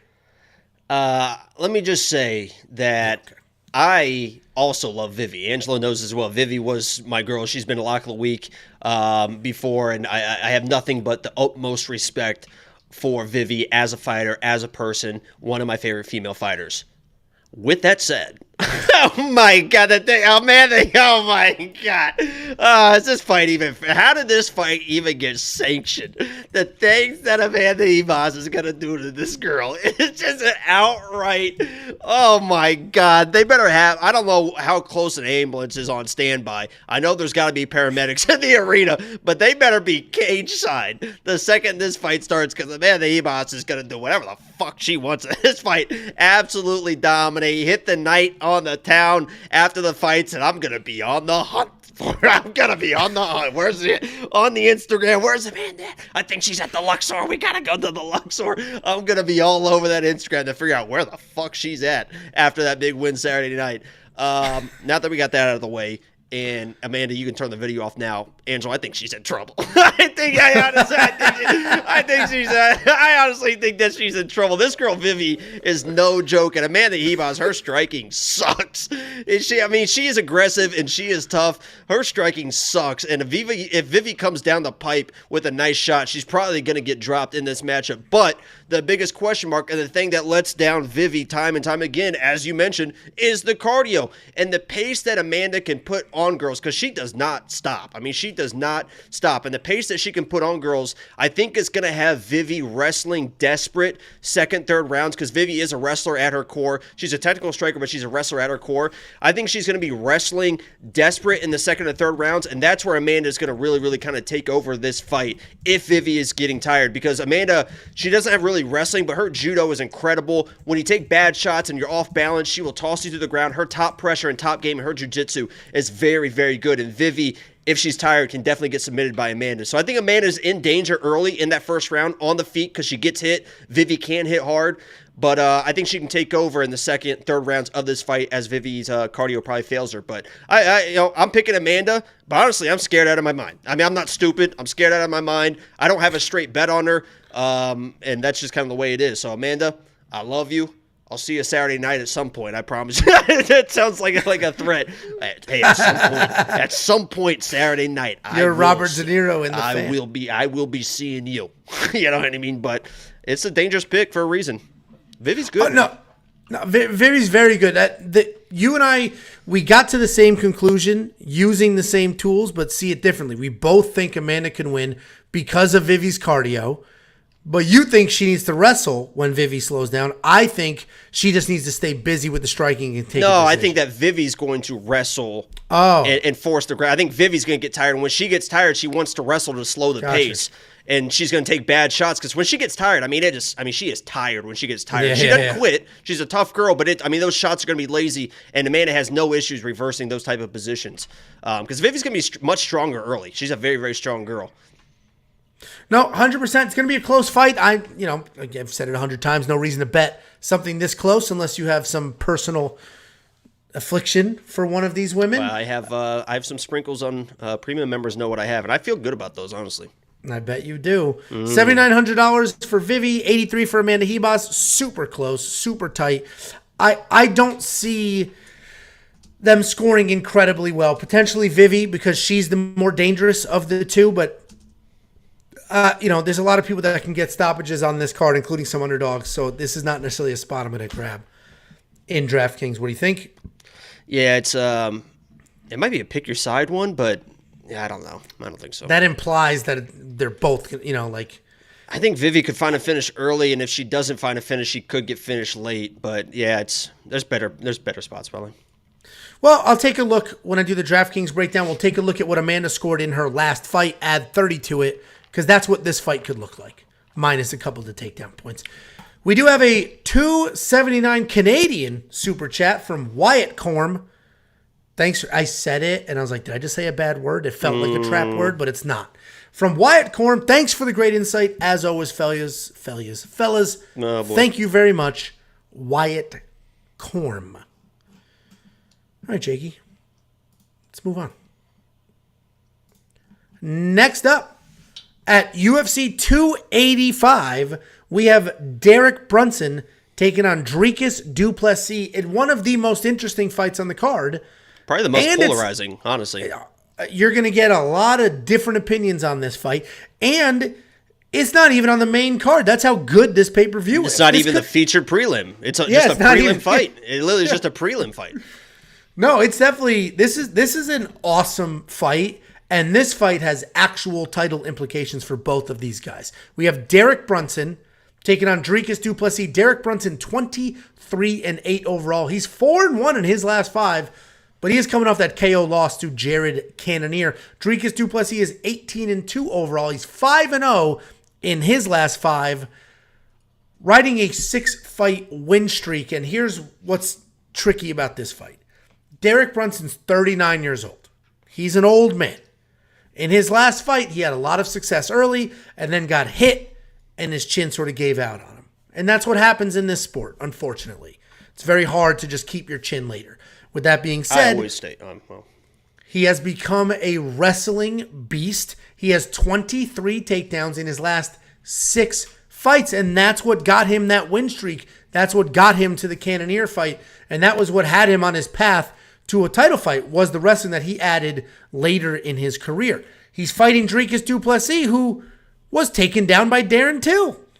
Fat, red-faced, DUI-having, unemployed Darren Till took down Dricus du Plessis. Dricus is a dangerous striker. He's not unemployed. He's just looking for other opportunities. Dricus He's taking a year off to travel, Angelo. Didn't he do that the last 4 years? Well, he spent a lot of time in Thailand. A couple nights in jail. Dricus du Plessis, dangerous striker, comes forward, will bomb away. It just has a knack for winning, even though he never looks like he's the more technically sound fighter. He never looks like he's the more skilled fighter, but always has the pressure, always brings it forward. He is almost like a middleweight Jiří Procházka, where you watch a Jiří fight and you're like, that dude gets hit. Like, that dude's kind of sloppy. And then he just pulls out these wins. He just keeps winning. And it's almost like what Dricus du Plessis is doing here. So, full disclosure, I think Dricus is overrated. People are obsessed with him. I don't think he's that good. I fully recognize he finds a way to win. I fully recognize that Derek Brunson is 39 years old. And that's the problem. If Derek Brunson was 35, or we didn't just watch him get knocked out, Derek Brunson would be my easy pick for exactly what I just said. Dricus du Plessis can get taken down pretty easily. And Derek Brunson has 23 takedowns in 6 fights. He's just been taking people down like crazy left and right. And that should be the path. Derek Brunson should win this fight. He's got more ways to win this fight. He has fought the higher level of competition. But Derek Brunson, I don't know about his chin. That's what worries me. I've had Dricus as the pick. I told Jacob earlier, I said, I think I'm gonna flip this pick. Like, Derek Brunson should win this. But I just can't trust the chin, so I don't know what to do here. What do you think, Jakey boy? Yeah, let me preface this again by saying that I think that Dricus du Plessis is one of the most overrated dudes I think I have ever seen in the UFC. I mean, and it has nothing to do with it. There was somebody in the comments that were like, he's such a good person. I have nothing against. He seems like an awesome dude. I mean, he seems like the most fun, nice dude in the world. I just think as a fighter, he's just super, super overrated because he just blitzes forward, chin in the air, gets hit, and he just keeps knocking people out before they can knock him out. But I want to talk about Derek Brunson first because I know everyone's talking about, he's a dominant wrestler. He's been all these takedowns and this and that. The people he's been taken down are like the most non-wrestlers I've ever seen in my life. So yeah, he's dominating people, but he's dominating people he obviously should be dominating. I mean, Edmund Shabazian, when he was like 22 years old, he just dominates him. Edmund Shabazian now is starting to learn how to wrestle at 25, but didn't know what the hell he was doing. Kevin Holland, he's dominating him. We know that Kevin Holland can't wrestle to save a day in his fucking life. Then he out-wrestles Darren Till. We know Darren Till has zero wrestling in his own. I mean, it's like these people, yeah, he's dominating these people, but let's look at the people he's dominating and how he's dominating them, and that's like their biggest weakness, and he's taking advantage of that. But the second he ran into somebody that knew what the fuck they were doing, and Jared Cannonier, I know he got that one punch on Jared Cannonier. He took him down 3 times. I know that he had the one punch he was getting, but the second that Jared Cannonier figured out the takedowns and was started to stuff those takedowns, Derek Brunson was like, uh-oh. He was just a deer in the head. He had no idea what to do. And so Jared stuffs a takedown, punched him in the face, and Derek Brunson's like, oh no, and like completely panics. His cardio failed him. He looked like he just gave up in that fight. He's literally running away from punches because he's so tired and doesn't like to get hit. The optics of that are just absolutely awful. The same thing happened against Izzy when he was like kneeing the head and he's just like starts stumbling around. When he gets hit, there is no recovery after that. And if somebody is going to hit somebody, Dricus du Plessis will get a few shots off no matter what you do. He is going to blitz you and he is going to hit you. And when he hits Derek Brunson and he has that pressure on Derek Brunson is going to fold like a fucking chair in this matchup. And du Plessis is going to spark this dude super early. And I know you mentioned that Darren Till took him down. He was so tired and stuff. He punched Darren Till in the head 498 times in 3.5 minutes. Angelo, right now, stand up and start punching your chair for 3.5 minutes repeatedly, and let's see how out of breath you get. Everyone in the chat, go to your couch right now and start punching your couch for 4 straight minutes. Boom, boom, and look how tired. He tried to finish the fight. I will never bash a fighter for getting tired trying to finish a fight. That's much different than just kind of like dancing around like Derek Brunson did. Derek Brunson got tired because he was acting like a bitch in there, and Du Plessis will not be like that. You know he's got the fight in him. You know he has the no quit in him. Du Plessis is going to dominate this dude. He should not be in the UFC anymore. He's going to retire after this fight. A little aggressive. I think there's you admit there's a very clear path for Derek Brunson. He's not going to get the takedowns.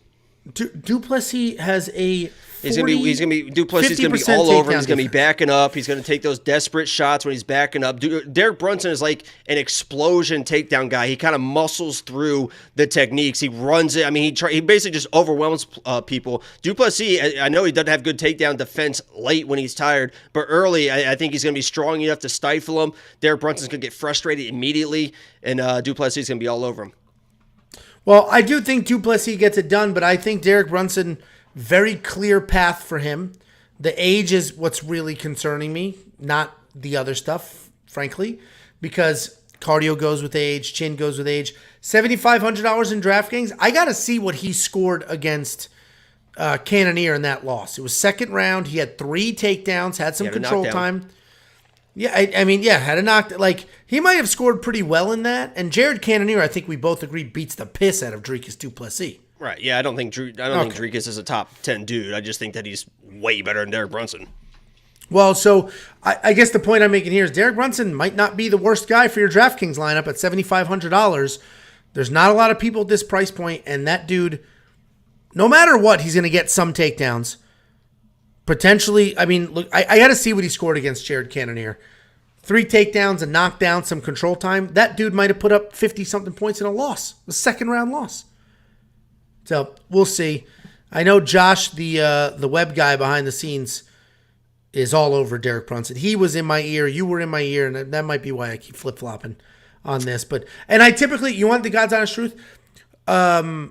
I'm never going to pick a guy that's running away from being punched. I don't care how tired you are. We've talked about people that just bite down, the dogs. I like people that get hit and they want to get one back. They want to fight back. This dude was so tired and got hit a couple times, literally running away from Jared Cannonier. If you want to put your money on a guy that acts like this when he gets punched in the face, God bless you for it. It will never be me.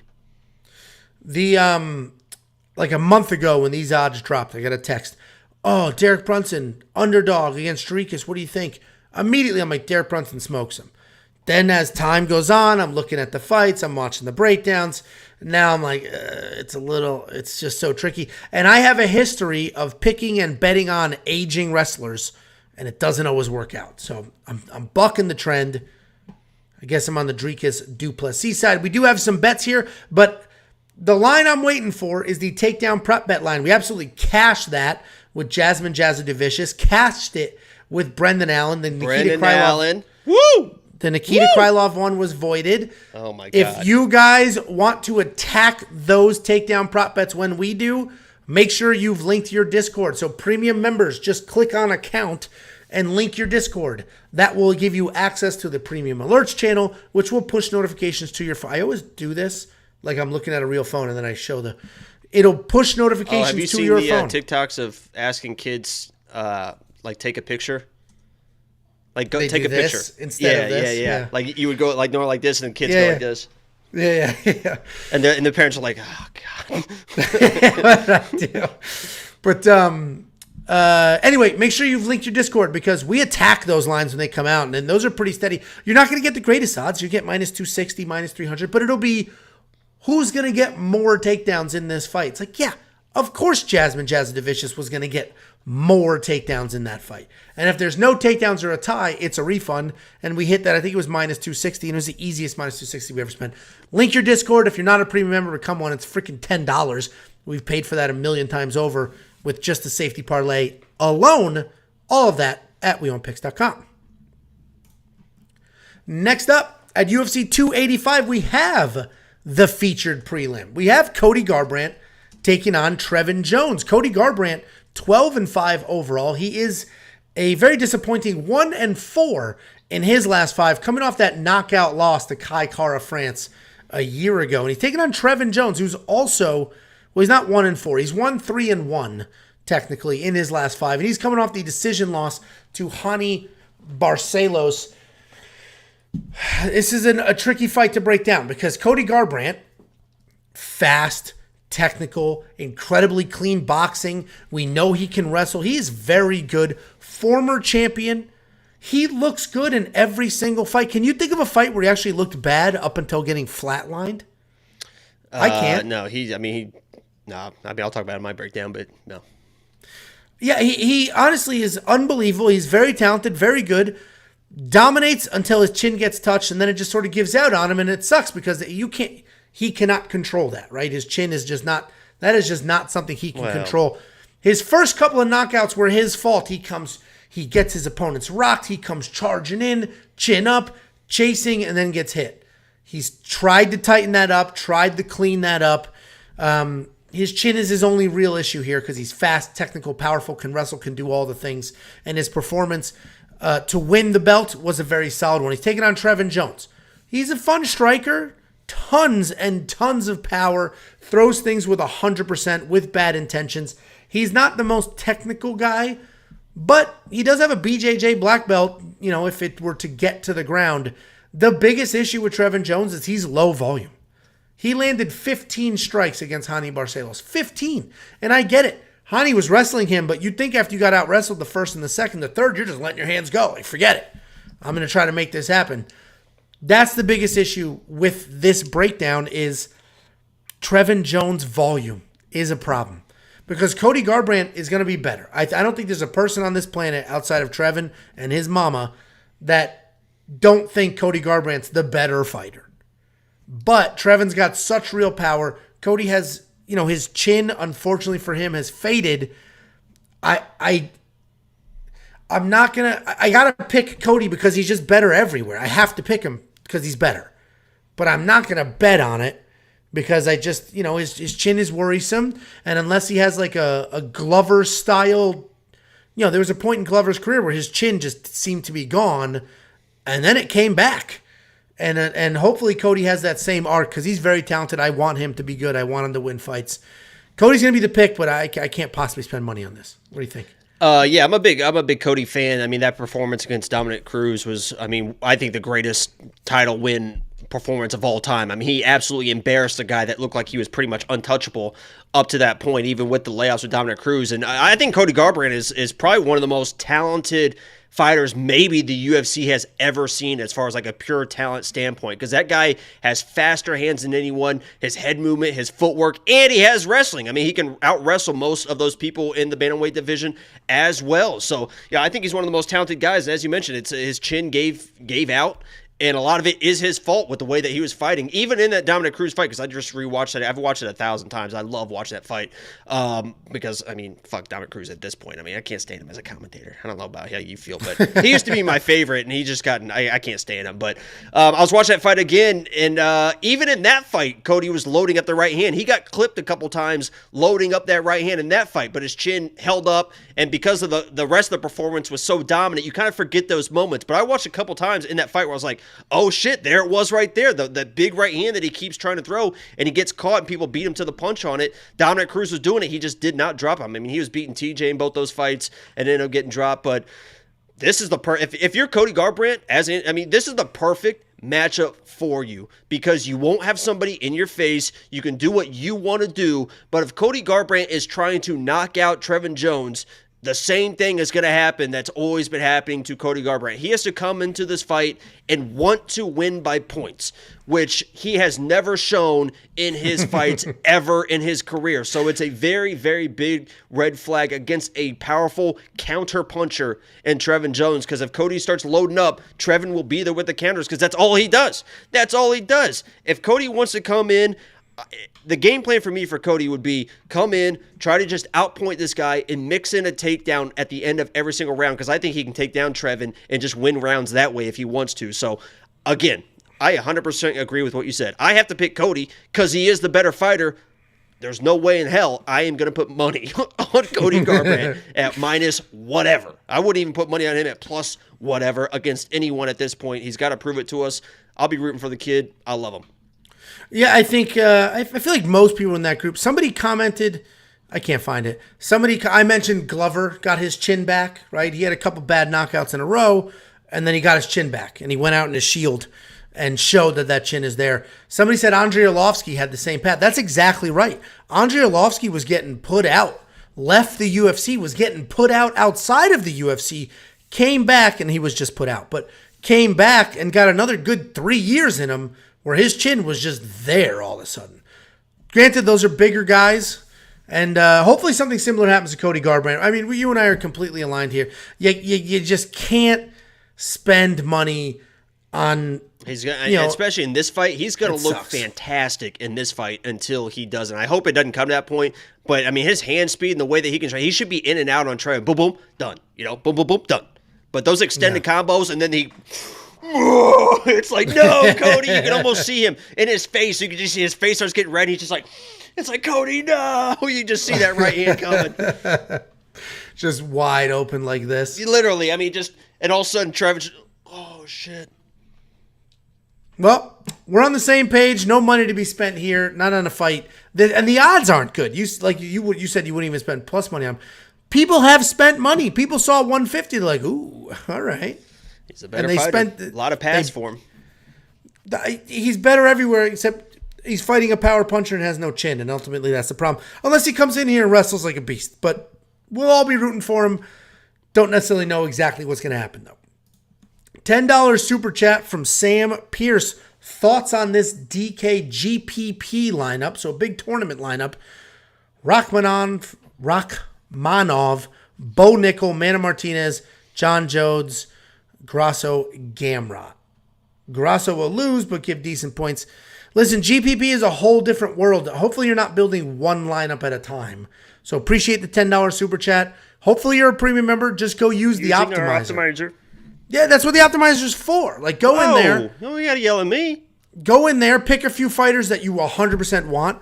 Pick a few that you want to fade if there are any. Tell it how many lineups you want to build. The optimizer is going to look at the projected scoring, look at the salaries. It's going to look at a lot of different factors and build you a bunch of lineups. So what I'm looking at here, GPP, you need more than one lineup. You're competing against people entering 300 at a time.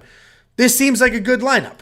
This seems like a very good cash lineup, frankly, but GPP, it's a whole different world. Use the tools you have. Thank you very much for the $10 super chat. Last thing I'll mention there is we have leverage. Leverage is a proprietary number it's a calculation that looks at projected scoring, projected ownership, and then it'll basically tell you this person's going to score a ton of points and nobody else is going to have them. Bang. That's the person that should be in your lineup. And frankly, Bo Nickal might be a problem. Bo Nickal might be somebody you want to avoid in your lineup, not because he's not going to dominate, but because he's so expensive and may not be the highest scorer. Speaking of, right next up at UFC 285, we have Bo Nickal in his 4th professional fight, taking on a 21 fight having Jamie Pickett on a UFC main card. Bo Nickal is being fast tracked to stardom. He's 3-0 in his entire career. 2 of those fights were in the UFC. He has fought less than 2 total minutes. Jamie Pickett, 13-8 overall. He is 2-3 in his last 5, unfortunately, and he's coming off back-to-back stoppage losses. We don't need to get crazy. Bo Nickal is going to win this fight. He's going to wrestle immediately, get it to the ground. We've seen Jamie Pickett get taken down. Hop on Jamie's back, make something happen. That is what is going to happen. With that being said, these odds are crazy. Like, I get it. That is what's going to happen. But I don't know who saw minus 1,800. And for you, those of you who are watching that aren't like bettors and don't fully understand how to read these odds, this is saying you would have to spend at minus 1,800, $1,800 to win $100. Like, that's that's a lot of money. It is still a fist fight. There's still a lot going on. Bo Nickal should win. He's the closest thing to a guarantee that you will get in this sport. And I think this literally sets the record for the widest odds ever, right? Before this, it was Alexander Romanov versus Chase Sherman. I think Bo Nickal has shattered that record here. Bo should win, and if I'm Jamie, I'm not even training wrestling. I'm just training knees, uppercuts, and I'm just swinging wild, trying to make something happen. Because you know Bo's going to come in fast. Jakey boy, I mean, I don't need to overcomplicate this. What are you thinking, Jakey boy? Yeah, and that's just not Jamie Pickett. I mean, there's a reason why I picked Dennis Tululin as my lock of the week against Jamie Pickett, because one thing that he does not like is pace, is pressure, and when that happens, he absolutely folds. And I knew Dennis was going to bring the pressure. He folded in that matchup. The only thing, the caveat here is I know the obvious play is like submission, but Jamie Pickett's kind of a guy that once he gets the pressure put on him, he gets on his knees, he shells up. So there is an outside chance that Bo Nickal tries to make a statement. Instead of the submission, he wants the TKO, the KO on his record. So there is a little bit ground and pound. And I think the biggest question mark here is Bo going to mess around? Right? Is he going to shoot a takedown in the first 5 seconds, get his win, and get out of there? Or pay-per-view, big card, is he going to try and show off some stuff that he's been working on? Because against a guy like Jamie, I think he can. I don't think he should. And that's obviously he's going to open up that door of possibilities when that happens. But against a guy like Jamie, I think that is a guy where if he wants to stand for a couple minutes, first 1, 2, 3 minutes, and just see how he's doing against a UFC caliber guy and Jamie Pickett on the feet, that's going to be the biggest question mark, is how is Bo going to play this? Is he going to get in there, get the takedown, get his win, or is he going to kind of mess around and see what he can do on the feet? But yeah, this is a Bo Nickal play all the way. Jamie is not a super durable guy. There'd be more question marks if he was a durable guy. He just isn't. This matchup was made for a reason. There's a reason why when this fight dropped, Bo Nickal was like, no, I'll wait and I'll fight that guy.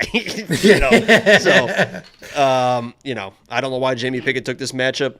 He seems like a confident guy, but he's in it for a world of hurt. Yeah, and what Jacob's referencing here is this fight was supposed to happen like 4 months ago. Jamie Pickett got hurt. They said, Bo, we'll give you somebody else. And he's like, no, I'll just wait the couple of months. But I will say it's a good point about like, is he going to go mess around? Honestly, probably not. But I've coached wrestling for a very long time, and we would have Those some guys kids. Are assholes. We would have some kids that were very, very, very good, and there were times where it's like, don't go out there and get the quick pin. I want to see you work this. We'll just work this instead. And, it's possible that they're like, hey, Bo, he's not super dangerous. Let's see some combos. You have Let's to see some ones and go twos. out there, let your Let's hands see that go kick a we've little been bit. working on. Let's see you throw that kick we've been working on. Let's see a combination. Let's see that right hook. Okay, now let's go with the takedowns. It's possible. Well, and there's zero value. There's no value anywhere here. By sub is a fortune. Everything's a fortune. There's no value whatsoever. First round TKO plus 300. I guess that's possible if he's just raining down elbows. But TKOs are more fun than submissions. $9,600 is tricky. And Josh, the website, Josh, him and I had a conversation about this earlier, because your gut is going to say this guy's a guaranteed to win, probably wins by finish. He should be in the lineup. On this card, though, there are several other guaranteed finishes that are nowhere near this price point that will probably score over 100 points. So if Bo Nickal does what he did in his last fight, which is get a takedown, get it all done in under 1 minute, then he's going to score 120, 130 points, because you get the win bonus, you get the takedown, and you get the under a minute. But if this goes beyond 1 minute, he might be cutting you off at the knees here because he's $9,600 and you could potentially get 95 points, 100 points. Yeah, which is great. It's outstanding. You want those points, but not when you could all of a sudden have afforded an 8,800 that's going to score 100 and a 91 instead. So there's some finagling for sure. Frankly, it's not a terrible play, but somebody did the super chat before talking about GPP. GPP, you want an optimal lineup. You want literally the best mathematical lineup you could have put together so that you could win the giant tournament. Cash games, all right. Cash games, you have Bo Nickal, whatever. GPP, he might be worth leaving out. If you're going to use our optimizer and you're going to make a couple of lineups, make some without him. What do you think about this? And be honest with me. Jamie Pickett round 3 submission plus 8,000. I think it should be worse than that. It is kind of crazy that it's not, honestly. I know he's plus 1,000. I know, most books cap stuff like 10,000 or so, but it should be pretty wild. He's plus 1,000 just to win the fight. So it's only 8 times. You know what I mean? Only 8 times the money. 2 rounds and submit this guy. Yeah. So to win by finish in the 3rd round of all. So anyway, we're not gonna. Everybody knows we've already taken too much time on this one. I agree. Should be fun though. I'm looking forward to it. I haven't seen a Bo Nickal fight live. I've watched the tape, obviously, but I didn't watch Contender Series. Somebody said we were streaming. Somebody said, who's the highest level wrestler that Angelo has ever beat? And I said, it was Bo Nickal. You never talk about it, but your match against Bo Nickal, you were one of his 3 losses. Yeah, it's not worth bringing up. Well, I know you're a humble guy, but I just wanted to make sure everyone else knew that. Bo, I think, only lost 3 times in his career, and Angelo was one of them. Almost the second one too. My obviously Jacob's joking. My highest profile grappling loss, because I've been doing jiu-jitsu for a very, very long time, competed for a long time, was to Brendan Ward. I mentioned that. He just fought in Bellator. I lost to Brendan Ward. I took him down twice. I still lost. But I took Brendan Ward down twice. But he beat me. And he's younger than I am, but still. And I picked him to win that Bellator fight. And what did he do, Jakey? Put it on. Put it on. Next up, at UFC 285, we have Mateusz Gamrot taking on Jalen Turner. Mateusz Gamrot, 21-2 overall, 4-1 in his last 5, coming off the decision loss to Beneil Dariush. Jalen Turner, 13-5 overall, 5-0 in his last 5, coming off the submission win over Brad Riddell. I was super, super confident in this. And now I'm starting to scare myself. Everyone's doing that on this fight, I think. No matter what side they're on, it feels like everyone's like, oh, this for sure. And then everyone's like, at least in the Discord, it seems like everyone's getting pretty wishy-washy. Yeah, well, and it's because Mateusz Gamrot's a nasty wrestler. A nasty wrestler. He does have some solid striking. My notes from the last fight, anytime I'm watching a fight live, I take notes live. My notes from the last fight were striking looked good, nonstop wrestling. I thought his striking looked pretty good in his last fight. Well, against Dariush, yeah. I mean, okay, but fine. The biggest issue for Gamrot is he gets knocked down in every single fight. It basically means nothing. He pops right back up. He doesn't even lose his wits. It's crazy how quickly he recovers. He literally disguises that Armin fight. He won that Armin fight because he disguised the knockdown. The judges did not think that was a knockdown because he went so quickly into the takedown. It looked like he just went for an entry. He was knocked down and boom, he was exploding. I literally think that the judges didn't see that as a knockdown because he won that. Yeah. They gave him that round and he got knocked down. Yeah, well, so. Non-stop beast of a wrestler. He does have some pretty good striking. He gets dropped, but you can't even say he's got a bad chin necessarily because other than literally falling down, it doesn't mess him up. There's no recovery time. We've had this argument before, and you're and I was on the right side of it saying the opposite of what I'm saying now. Though, because I said that against my Miguel Baeza that he does get hit and he does get clipped, but his chin's fine. He holds up, and you said that's stupid. That means he's chinny, and now you're saying the opposite. So. And Jalen Turner hits like a truck. This dude's a very good striker. He does like to fight at range, but at the same time, he's still managing to come forward. He is a ridiculous 6'3", and he's one of the very few people that actually uses range well. We talk about all the time how people don't use range well. Looking at the reach and people, you'll watch every other breakdown channel. Well, he's got a half an inch reach advantage, which is absurd. We never talk about that, yeah. No, which is absurd because, first of all, it's on each arm. The reach is your wingspan. I don't think a lot of people understand that. They think a 3-inch reach advantage. Oh, my God. And 3 inches, by the way, is more than you think. I mean, 3 inches is a lot bigger than you think. But in terms of reach, even 3 inches on one arm wouldn't be a lot, but it's not even that. It's 1.5 inches because it's your full wingspan. So when you say 3 inches, that means they can reach out 1.5 inches more than the other person. It's think about that. I mean, it doesn't make that big a difference. No, and most people don't even know how to use it correctly. Jalen Turner does use his reach well. So, and that's what that setup was to say that we don't usually talk about reach because it doesn't matter. But Jalen does talk about it. Jalen does use it well. So I still think Gamrot's going to win this fight. If you go back, you watch Jalen Turner's fights, he has been out-wrestled. He's got a 77% takedown defense stat-wise, but Jamie Malarkey took him down. Brock Weaver took him down. Matt Frivola took him down 4 Frivola, baby. times. He follows me on Twitter. And if Matt Frivola's a good wrestler, but Matt Frivola is taking you down 4 times, I imagine Gamrot's going to do whatever the hell he wants to do, wrestling-wise. People talk about Jalen's the long legs actually help wrestlers. You don't have to. Taking down a short, stocky guy is much harder to do than a long guy. He's obviously got to get inside the jabs. That's why you had such good success. That's why you were such a successful wrestler. Short, very stocky, hairy. I'm not hairy.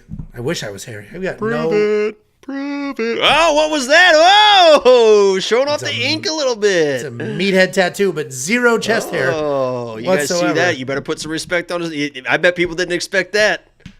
He's got the dad bod, showing off the tribal tat. I don't have it. I'm not going to flex on camera. I'm not you. Anyway. No problem with it. Yeah, under 11 shirts, and God knows what's stuffed in there. Who knows that thing's tight right there. That thing's tight right there. You want to come over and touch it? I'll show you something. I'll show you a stuffing. You want to come over? I'll show you something getting stuffed. Holy shit. What do you think of this fight, you pervert?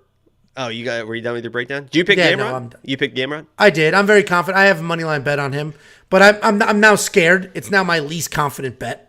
Right. I mean, yeah, because anytime you see a guy that hits like Jalen Turner, I think that should give you some pause for the cause. And I hate this fight because, as you guys know, I'm a big Gamrot guy. He did embarrass me against Dariush because I said he was going to steamroll Dariush. Dariush, basically all he did was show incredible defense. He had the knockdown, but he didn't really do much offensively. That's why, as Angelo mentioned, Gamrot looked like he was doing well in that fight. He just couldn't quite keep the takedowns. He got 4 of them, but Dariush is very good defensively. It's going to steamroll Charles Oliveira. But Jalen Turner, what makes me most nervous about Jalen Turner, what I was going to say is I love Jalen Turner as well. So this matchup, he was going to steamroll Dan Hooker. I mean, there was no question about it. He was going to steamroll Dan Hooker and then takes one of the worst matchups he could probably take. And Jalen Turner, the way he's talking, he knows what to expect, right? He's saying, yeah, I know what Gamrot does. He shoots from pretty far away. And I think that Jalen thinks that he's going to see the shots coming, because Gamrot does shoot from pretty far away.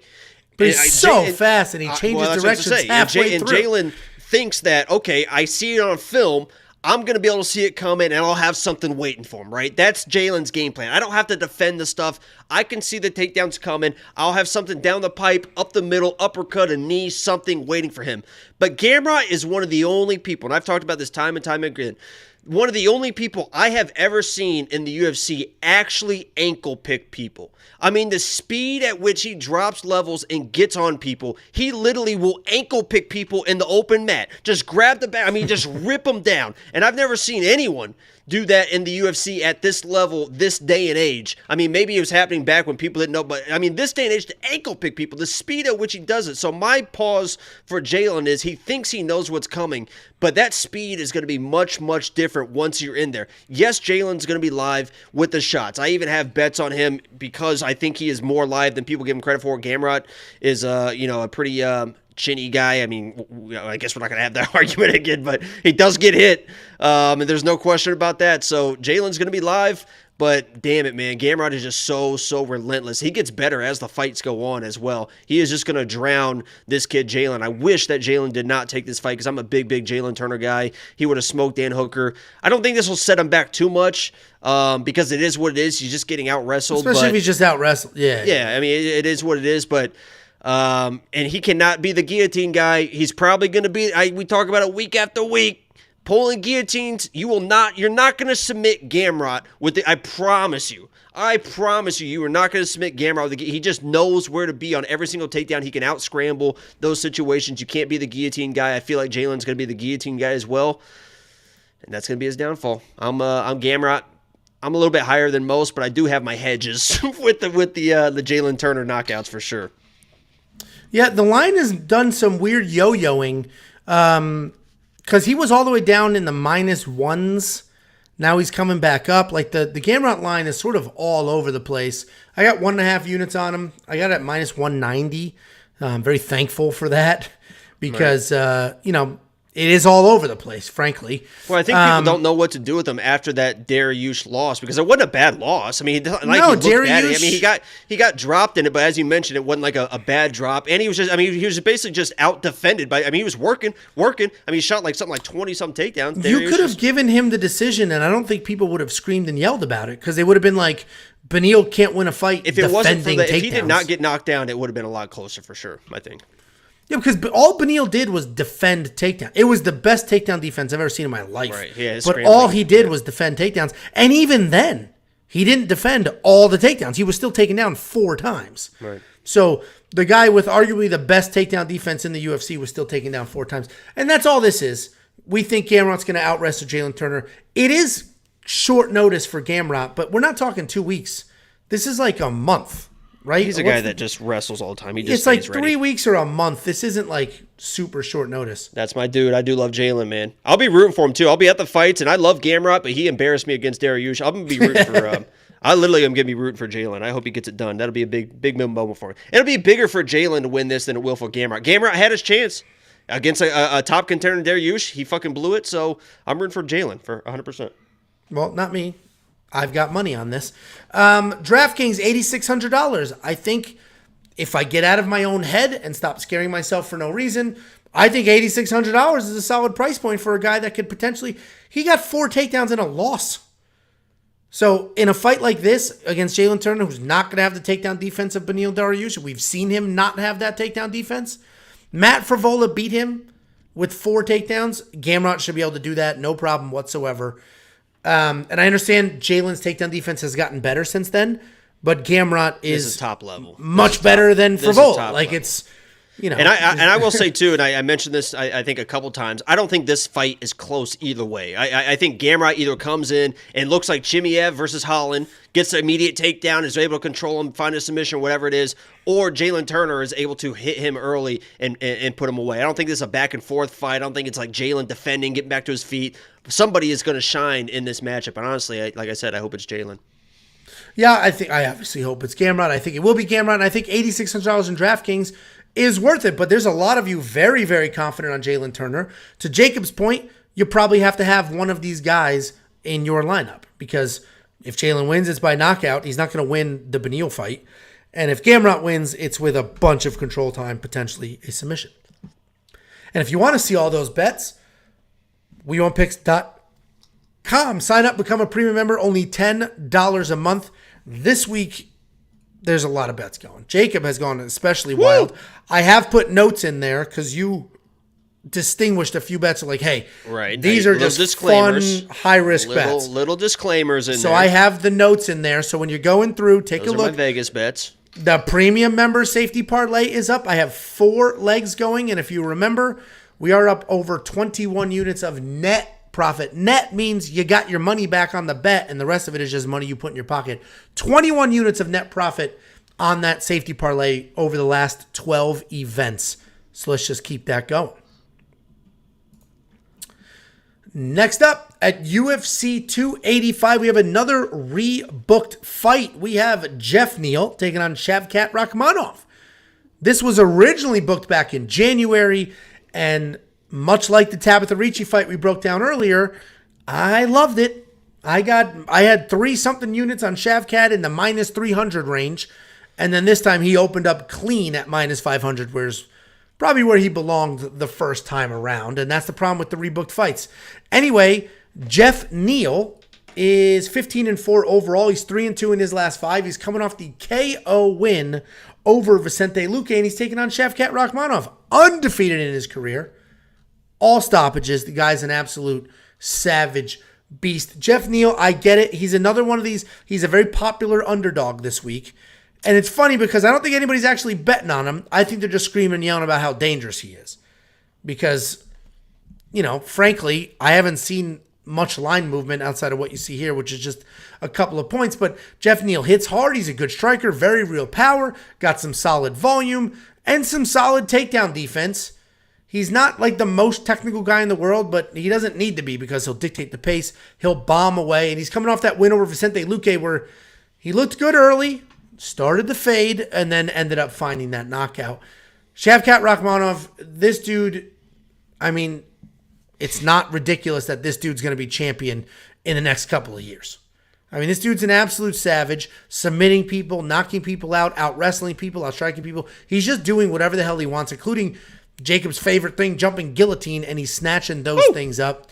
The guy does whatever he wants. He's coming off the destruction of Neil Magny. 2 takedowns, 9 minutes of control time, and then a submission. I love Shavkat here. I think he's on an entirely different level. I think he does what he wants. I think he gets it done. I'm not going to overcomplicate this. I think minus 500 is perfectly fine for some parlays. What do you think, Jakey boy? Yeah, I mean, to say that Jeff Neal isn't going to be live, I'm not saying that you said this, but I mean, to say he's not going to be live in this matchup, I think is crazy. I'm not going to disrespect Jeff Neal and say that he has zero chance, because he does. I mean, he possesses the power, the striking, and the pressure, and he's willing to take those chances to get that knockout. That's what you want to see in this matchup, and I kind of hope that he's able to be durable. Because I want to see Shavkat challenge. I mean, I think everyone wants to see. I mentioned it with the Bo Nickal stuff, and we mentioned time and time again, you don't know about these people until they run into those moments. We didn't know how Chimaev was going to react until we saw him react against Gilbert Burns, and he fought through the fire, and now people, I think, love him even more because he showed, like, I can grit down, and I'm not just a first-round finisher type guy. With that said, Shavkat, I think on paper, the Neil Magny fight was going to be the toughest fight for him and for a while. I mean, Neil Magny is a tough guy. He's long, he's rangy, he's tough, he's very, very good in the clinch. He can get his own takedowns in the clinch. And Shavkat had absolutely zero issues. I mean, he is so methodical in there. It almost looked at times like he was bored in that fight. Like he's on top of Neil Magny, like, well, I mean, I guess it's time to finish the fight. And he's just like, is this all you got for me? It's not like in a cocky way. It literally looks like he's just like, wow, I thought these people would be a lot better than they are. And he's just running through people. I think that matchup on paper was a tougher matchup for him than a guy like Jeff Neal, who is just kind of going to have to rely on his power. And Shavkat's going to be too rangy and too good. Can get the takedowns and do what he wants on the ground there if he needs to. I think it's a great fight for Shavkat. He should get it done. We'll see the durability of Jeff Neal and how Shavkat wants to play this, but I think it's a first or second round finish, and he walks out there on his way to a title soon. I mean, at this point. So we're completely aligned, and again, the odds reflect that. Hey, Alexa. The odds reflect that, so it's not like we're saying anything crazy. This is not a stay-away fight. Obviously, Jeff Neal has power. These are fist fights. Anything can happen, of course. We've seen it a million times over, but, I mean, we broke this down. So I think Shavkat, again, we talked about Bo Nickal at $9,600. Shavkat Rakhmonov is $9,200. That is a $400 discount on a guy that could potentially score more points because the fight might go a little longer. And you're going to want that extra money because there's not a lot of dogs on this card. So you want to try and get the best ones you can. No, 100%. So, Shavkat Rakhmonov, $9,200, pretty safe for DraftKings. Minus 500, pretty safe for bets. We have some things going with him. WeWantPicks.com. Become a premium member. It's $10. You'll unlock literally everything, including the advanced fighter stats. We broke down fight metrics. Those are now available to every single premium member. Just log in, click on bets. You'll see the betting tools, right? We have calculators. You'll see all of our bets, and then you'll see the metrics. A wild 38-column spreadsheet that has conditional formatting that you can find your spots, see what you need to do, and just follow the line to tell yourself a story. And then we take that and we chop it up into easy to digest and interact with charts directly on the website. $10 a month. WeWantPicks.com. $4.99 super chat from Tanis. Shout out the studs at We Want Picks. Hopefully we see Jake at 285. I agree, Tanis. This is what I'll be wearing. Send me a DM and I'll give you Jacob's personal cell phone number. I want Tanis to smell that musk on me. That man musk. When he sees me, he's going to be like, oh my God. When I met Dana last year, it's no big deal. I just hanging out with Dana White. The one takeaway was, oh my God, that guy smells fucking rich. That was the best smelling man I have ever smelled in my entire life. He put his arm around me, and I was like, I almost went in and just licked his neck. He smelled so good. So I hope if I meet people at 285 that I can return the favor and smell like money as well. Well, I'm going to smell like something. You know what I mean? And Tanis, I was joking. I'm not going to give you Jacob's personal cell phone number. I was just messing with you. Actually, I was just messing with Jacob. I mean, people might spot you with that absurd shirt. You'll literally be the only person wearing that shirt. I'm going to be the only person in the prelims, too, being like, Daddy Chow, Daddy Chow, Daddy Chow. I will yell it, too, because I'm going to be fucked up. If you see me, guys, I'm telling you, I'm going to be fucked up.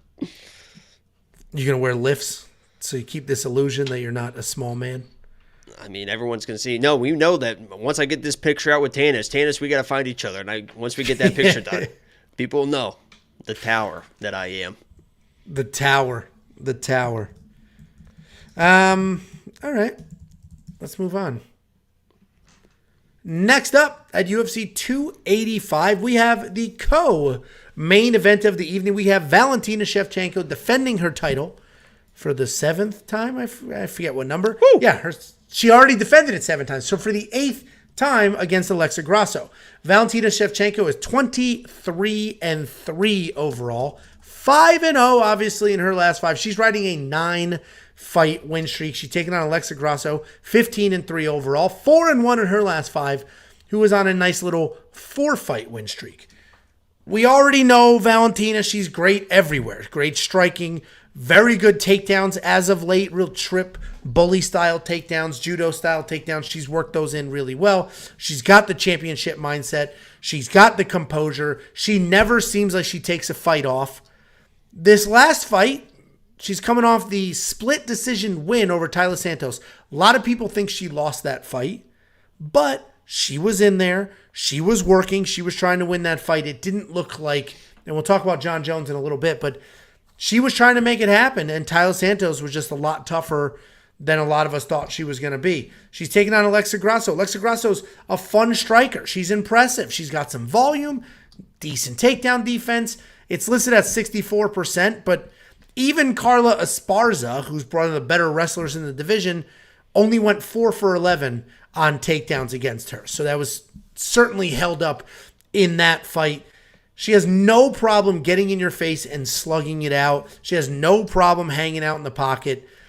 She doesn't really have any power at all. I mean, she does have some, but not at flyweight, right? She was at 115 pounds. She's moved up to 125. She has had success. She earned herself this title shot. But I think Valentina Shevchenko is going to sort of push her around, steamroll her. She's going to be bigger, stronger, have the better striking, have the better grappling. She'll be literally better everywhere and shouldn't have any issues anywhere. Valentina Shevchenko had some problems with Taila Santos. Taila Santos is dangerous. Alexa Grasso is not a dangerous fighter. I think this is almost a little bit of a relief for Valentina than a rematch against Taila. What do you think? Yeah, this is going to be a completely different fight than the Talia fight. So I agree. You can't look at that and then transfer it over and be like, oh, she almost lost that one, so maybe she loses this one. This is a completely different opponent. And Alexa Grasso, as you mentioned, is not a powerful striker. But to me, I think that is her best asset against a striker like Shevchenko, because Shevchenko loves those girls that come in with power shots, the big overhands that are trying to knock her out, because she's just such a good counter striker that she can just slip and rip and just pick those apart. She hasn't really fought a striker like Alexa in this matchup. I think Alexa is probably, as far as like just straight boxing goes, is probably her closest match in the boxing. I think Alexa, I wouldn't count her out to force Shevchenko to go to the grappling. I know there were some people in the live chat that were mentioning kind of the same thing, that Shevchenko is getting hit enough and not getting hit to where she's getting knocked out. She's getting knocked down and she's panicking. 1.9 significant strikes absorbed per minute. Right, because most people are loading up, right? I mean, most people are just trying to knock her out against powerful girls. Alexa will just boom, boom, boom, volume, volume, volume. And yeah, I mean, Shevchenko should still be the better striker. I think she's the most complete fighter, man or woman, in the UFC. I mean, from top to bottom, as far as what she can do, grappling, striking, wrestling, judo, jiu-jitsu, I think she is the most well-rounded fighter. But there is a world where Alexa comes in and starts touching her up early and makes Valentina go to the wrestling, which I think she can dominate if she wants to. So, I mentioned it with the Juliana Penne fight, and this is just a quick note. Against Nunes, the first fight, I laid out the path for Juliana Penne. I said, listen, if she gets in Nunes' face and just touches her, just touch, Nunes could panic in that situation, and Penne can win that fight. And she ultimately, that's exactly what she did. She was touch her. Nunes tried to knock her out. I don't think that Chevy is the same type of mindset as Nunes as far as like getting emotional and being like, oh, I'm going to try and knock this girl out.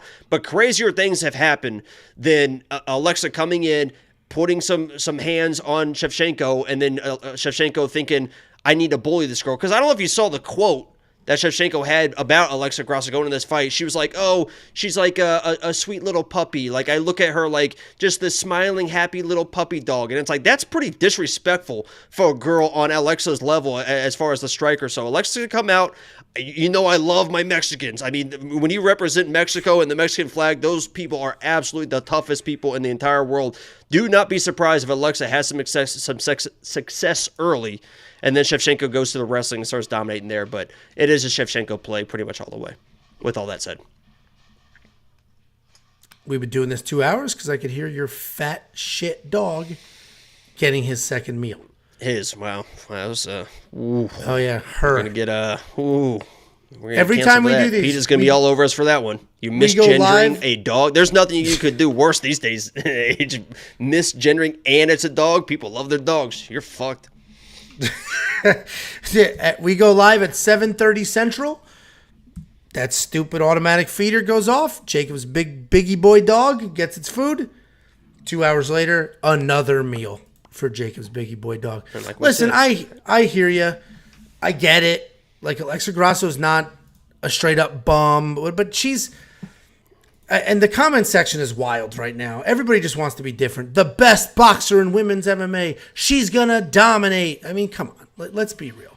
Let's be real. Somebody said Valentina is sexy. Well, that's one of the biggest arguments that we have, I think, ongoing is Valentina a good-looking female? And I think she's absolutely beautiful. Yeah, me, Jacob, and I think she's very good-looking. And then Casey, who you guys saw in the vlog, you'll see him in this weekend's vlog, he thinks she's gross. So Jacob and I just always send really hot pictures of her to him. Be like, this is gross. This is who you think is gross. Meanwhile, he thinks Lauren Murphy is absolutely gorgeous. Anyway, $9,400 in DraftKings. This is another one. I think she's worth it. I think she'll get takedowns. I think she'll get a stoppage potentially. And if she doesn't get a stoppage, she's got 5 rounds to work with.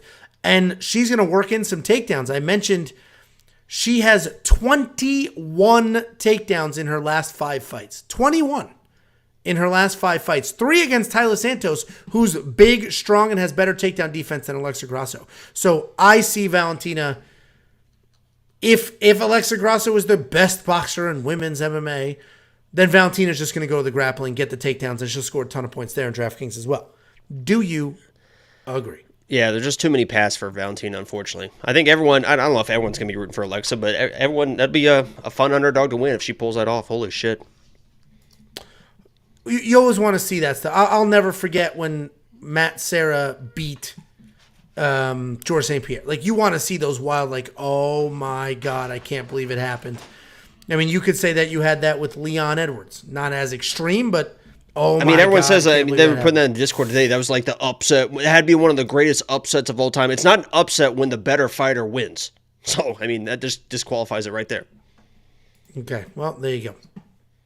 And actually, upset only has anything to do with the odds, by the way.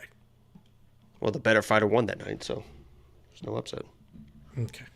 He's going to dominate here in a couple months, too. I bet Usman's dying for a reason to try and pull out of that fight. I guarantee. He's already posting pictures of himself in a knee brace and stuff. It's like, here he goes. I guarantee he pulls out of that fight. Guarantee he pulls out of that fight. Look at this dude. He's posting, oh, my knee. Oh, look at this old man. Oh, look, guys. Look, guys, my knee hurts. My knee hurts. Oh, it's a knee wrap and a pad. He's probably got ice on. He's got a pad on it. I mean, that thing's layered up. He's got bad knees, broken hands. The guy's a bum. All right. Next up at UFC 285, we have the most interesting main event that we have had in years. We have Jon Jones going up to heavyweight after a 3-year layoff to take on Ciryl Gane. Jon Jones, I think the greatest of all time. I don't think there's really much of a debate there. I agree. I don't know who else would be if it's not Jon Jones. He's 26-1. That one is bullshit. He was beating the absolute piss out of Matt Hamill. Matt Hamill's turning. Some of the elbows hit the back of his head. Referee goes, oh, whoa. I thought they were just because they were 12-6. It could have been. I literally think it wasn't even back there. I think it was just because they were 12-6 elbows. Yeah. Which is even worse. It was an absolute mauling that shouldn't have been a loss. He has defended his belt. 14 times. Nobody will ever come close to that number ever again. He was the youngest UFC champion of all time, and that remains a record. So Jon Jones is literally the greatest fighter we have ever seen in our generation. Period. He's got some troubles outside the cage, but this isn't about that. He's a JUCO National Wrestling Champion, which JUCO means junior college. Typically, you go to junior college if you don't get the ride you thought you were going to get at a big school, or maybe your grades aren't good enough to go to a big school. He was a JUCO National Champion wrestler and then out-wrestled Daniel Cormier in those matchups. He's out-striking strikers in their matchups. Jon Jones can do anything. He can do it well. The problem, he's 3 years removed from his last fight, going up in weight, and in his last fight, he looked like shit. But we'll talk about that in a second. He's fighting Ciryl Gane. Ciryl Gane's an incredibly technical striker. He's got high volume. He's a well-rounded guy. He's got incredible kicks. He can grapple, but he's not going to offensively grapple in this fight. He has an impressive 5-2 striking differential, and it just speaks to how good his footwork is. His footwork, his movements at the heavyweight division are absolutely incredible. He was out-wrestled by Francis Ngannou. Francis Ngannou just started taking him down. Francis Ngannou is not a wrestler. And I know that's what everybody's saying, right? If Francis Ngannou was able to take Ciryl Gane down, then Jon Jones is going to do whatever he wants. I don't disagree with that logic. That is correct logic. I would just caveat a little bit. I think Ciryl Gane was taken down by Francis Ngannou because I think he was just so caught off guard. It wasn't even a thought in their mind in any world that Francis is going to be shooting takedowns. I think it completely threw him for a loop. Where now, him and his coach are literally saying, we know for a fact Jon Jones' plan A is going to be wrestling. And you're going to say, oh, he out-wrestled Daniel Cormier, this, that, the other thing. Watch Jon Jones try to wrestle Dominic Reyes. Like shooting flat on his face. He just absolutely struggled. 7 takedowns stuffed by Dominic Reyes in a fight that every single one of you who are, and I'm pointing to the chat like this, every single one of you who were insisting 3 years ago, Jon Jones lost that fight, Jon Jones lost that fight, Jon Jones lost that fight. You're now all saying it's a murdering Jon Jones is going to dominate. Dominic Reyes has been knocked out 3 times, lost 4 fights in a row, doesn't belong in the UFC, absolute looks like trash, gave Jon Jones the run of his life. Jon Jones beat Thiago Santos before that. Thiago Santos had 2 blown knees, and that was a close fight as well. I love Jon Jones. I want Jon Jones to win. Somebody earlier today was saying I'm a Jon Jones hater. I literally went on this whole thing. He's the greatest fighter to ever do it. I want him to win because I want the UFC to have the greatest heavyweight in the world. And if Jon Jones wins, that's what he is. All that being said, I think I have to pick Ciryl Gane here because of the layoff, because of the unknowns, because how shitty Jon Jones looked in his last fight. With all that being said, I have no money here. I am not betting on this fight. I am just going to watch. I'm just going to enjoy, and I'm going to appreciate that this is one of the best main events we're ever going to see. So no money here, but Jon Jones could absolutely get the takedowns and Matt Hamill elbow for the finish. That's a real possibility.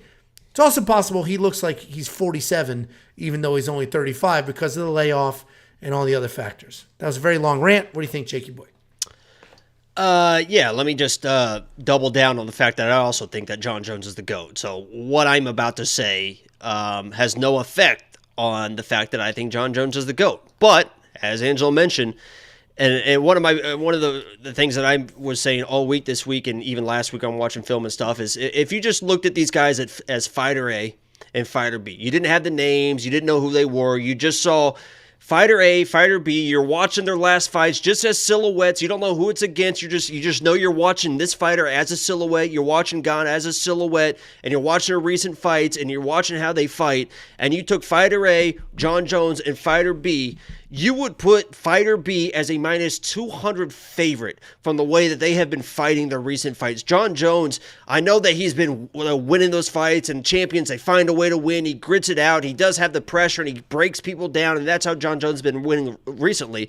But he was a split decision against Thiago, and then arguably lost his last fight. He didn't look good. There was no wow, that's Jon Jones moments in those fights. He didn't look like Jon Jones. He didn't look like that aggressive guy, and people are going to say oh, it's because he wasn't motivated. motivated. And it's all the whole like, oh, Jon Jones is motivated now. You don't know if he's motivated until he gets in there. Yeah, he can talk all the talk. Nobody talks talk more than Jon Jones. I'm a new guy now. I'm not going to fuck up. And then he fucks up. Nobody is better at just saying stuff than Jon Jones inside and outside of the octagon. Now, with that said, I agree. If he can get the takedowns, he can dominate this fight.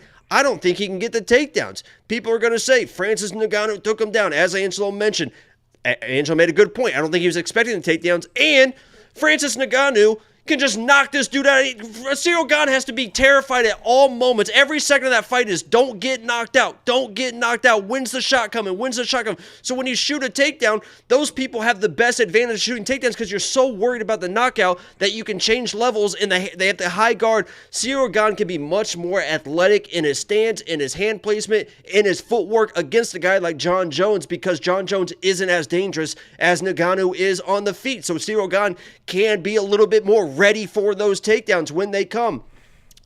I am going to go all the way to the extreme that on the feet, Ciryl Gane is going to embarrass Jon Jones. He's going to look slow. He's going to the footwork. Ciryl Gane's going to stick and move, dance on the outside, do what Ciryl Gane does best. Jon Jones is probably going to be moving forward. He's probably going to have the pressure. He might land a few strikes, but he's not a super dangerous guy on the feet. He looked like shit in the striking in his last few fights. I don't think that adding 40 pounds is going to make him look any faster. If you took 205 Jon Jones against Dominic Cruz and put him against Ciryl Gane, even with that speed, he gets pieced up by Ciryl Gane. Now you're adding 40 pounds to it. I think Ciryl Gane embarrasses him on the feet, forces the takedowns, and if he can't get the takedowns, this could be a long night for Jon Jones. And I'm not trying to be that disrespectful. That's just, I'm looking at recent fights. You add 40 pounds, you add the layoff, the athleticism, the footwork, the quickness, the way that Ciryl Gane fights is just a perfect recipe against the striking of Jon Jones. As you mentioned, if he gets the takedowns, obviously he can win this fight. I don't think he can. Yeah, I mean, it's I'm not as confident as you are in Ciryl, right? I'm going the Ciryl side because of the layoff and all of those things. I think Jon Jones could come out here and look like he should have been a minus 500 favorite, and we'll all be like, yeah, no shit. No shit. We spent the whole week saying he's the greatest fighter to ever do it, and then picked against him in a dude that we watched get taken down 5 times. That may very well be my Sunday morning recap. We do the recap video. That might be my Sunday morning recap video. Being like, what an idiot. I cannot believe. That's also why I'm not betting on this fight. I frankly don't think there is a reason to really bet on this fight. I get it. A lot of you were very, very happy when Jon Jones opened as an underdog and you hit it.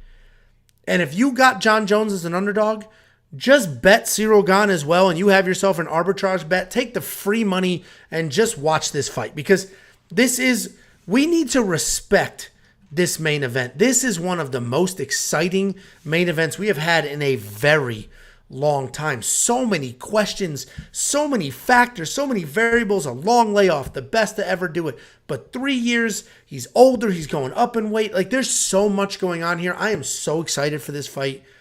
I'm not even going to bother spending money on it. Why? So I could put another $3 in my pocket? Forget it. I'm not betting on this fight. I'm just going to watch it. I'm just going to enjoy it. I do think Ciryl gets it done, but I will be yelling. F the pick. I hope the pick's wrong. I'm going to be yelling, screaming, rooting for Jon Jones like absolute crazy. I want Jon Jones to win. And I recognize Jon Jones is kind of a trash person who beats women. He's a piece of fucking shit. But I want him to win the fight for the sport.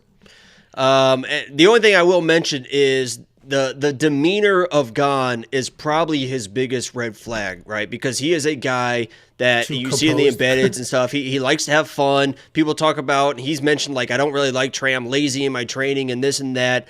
And when push comes to shove, if he's on his back against Jon Jones, does he have the dog in him? I mean, I do question in those moments, does he have the dog in him to fight out of those positions? And I don't know if he does. I do like in the Tai Tuivasa fight that he did get dropped, and we saw how he reacted with that. It was all poise, right? He got dropped. He didn't try to get it back. He just kept doing his thing and actually showed a little bit more aggression in that fight because of it. And maybe that allows him to be more aggressive in this fight because I think he can be aggressive in the striking and take down those takedown attempts from John with aggression in the striking that he had against Tai Tuivasa. But that's the biggest question mark. When I'm playing Gane and push comes to shove and somebody's got to be a dog in this matchup, I know it's going to be John Jones, right? If it's who's going to be tougher, who's going to be grittier, and it comes down to a slugfest, that type of fight, it's going to be John Jones against Gane 10 out of 10 times. I'm not stupid. I recognize that. I just think Gane basically makes this fight look clean. It's a Gane fight. He dances around, he picks them apart, and he wins that way. So that's how I see it. Yeah, we're on the same side here. I do think that you probably can't go wrong with some DraftKings plays here. You're going to get $7,800 on the man who opened as a 2-1 favorite, or the greatest of all time at $8,400. I think in DraftKings, pick a side, play your side, because if John Jones wins, he's going to score a ton of. Let's put it this way: I think Ciryl Gane wins, but to emphasize your point, Ciryl Gane wins a decision. John Jones wins. He's going to stop Ciryl Gane. He'll take him down, he'll elbow him in the face, and he'll stop him. I don't think John Jones, if he's getting the takedowns, I don't think it ends in a decision. I think it ends in just elbows. It's hard to imagine, yeah. Yeah, so there's definitely more upside on the John Jones side for a finish, but this should be an awesome fight. I'm not betting any money. I'll definitely play some DraftKings, but I'm not going to bet. I have some money. I'm not going to bet some money. If you want to see Jacob's money and what he's done with this fight and many, many more, WeWantPicks.com. Become a premium member. It's $10 a month. I don't know what we're talking about anymore. At $10 a month, all the crap, all the value, everything we've put out there for you. $1.99 super chat from Degenerate UFC fan. Will Jacob be too much of a coward to talk to Ribas? It's a question. Well, it was to you. Do you think I'd be too much of a coward? I do. I do too. Yeah. Okay. Well, good. Like if I literally cross paths with her while I'm walking through the casino or something, no way I'm saying shit. I would probably be wearing this shirt. I'm wearing this shirt, and she'd probably be like, "Oh," and I'd be like, just shit my pants and blow my load at the same time. Just like from our weekend review, the Cartman clip there. Guys, if you haven't seen our weekend review videos, they're funny. It's all the funniest things that have happened that week put together with some pretty clever editing. So check that out. Just it's down a few videos. Even if you watched everything last week, it's a funny 10-minute breakdown.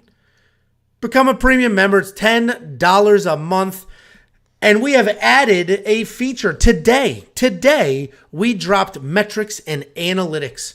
What you're seeing here is 38 columns. 38 columns of in-depth statistics. Everything from the fighter's age and reach to their last 5, to the current odds, to the percentage of KO wins, percentage of submission wins. Just a full comprehensive breakdown of every single meaningful statistic for these fighters. And that data is all available to you at the very same $10 that you've already been paying. And then we take this sheet and we divide it up into digestible pieces. Not everybody wants some wild mishmash of colors. We also take it, divide it into chunks. It is on the website. You can sort, you can interact with it, and you can find your spots and use this data to do your own research. WeWantPicks.com is not just about copy my bets and you'll get rich. It's what it's been doing, but that's not what it's also about. We have tools on there that will help you. Why go to 10 websites to get these stats? You can get them all here. WeWantPicks.com. Click become a member. It is only $10 a month. And if you want $50, WeWantPicks.com/bets. Use our link. Sign up with any one of our affiliate partners using our link. I will send you $50 as a thank you. You click, you sign up, you make a deposit, they pay me, and then I will pay you because we're all in this together, sharing that pie. Any last words for the people? Jakey Boombats. Lock of the week video probably tomorrow. Looking forward to that because there's been some wild stuff happening with Lock of the Week. If everyone knows about that, we're doing the Q&A Thursday. Not Q&A, Thursday. The call-in show. Sorry. Thursday's the call-in show. It's right now scheduled for 7:30 Central. I do have we have something at my daughter's school at 6. Might be a few minutes late, but if you're a premium member, go to, once we're live, go to your account page on the website, and you can have a link. You could be on camera with us. No genitals, no N-words. Other than that, we're good. You could be on camera with us. Not other than that, but you get what I'm saying. Well. Jacob's a little disappointed I said no genitals. Guys, thank you so much. We'll see you the rest of this week for fresh content every single day.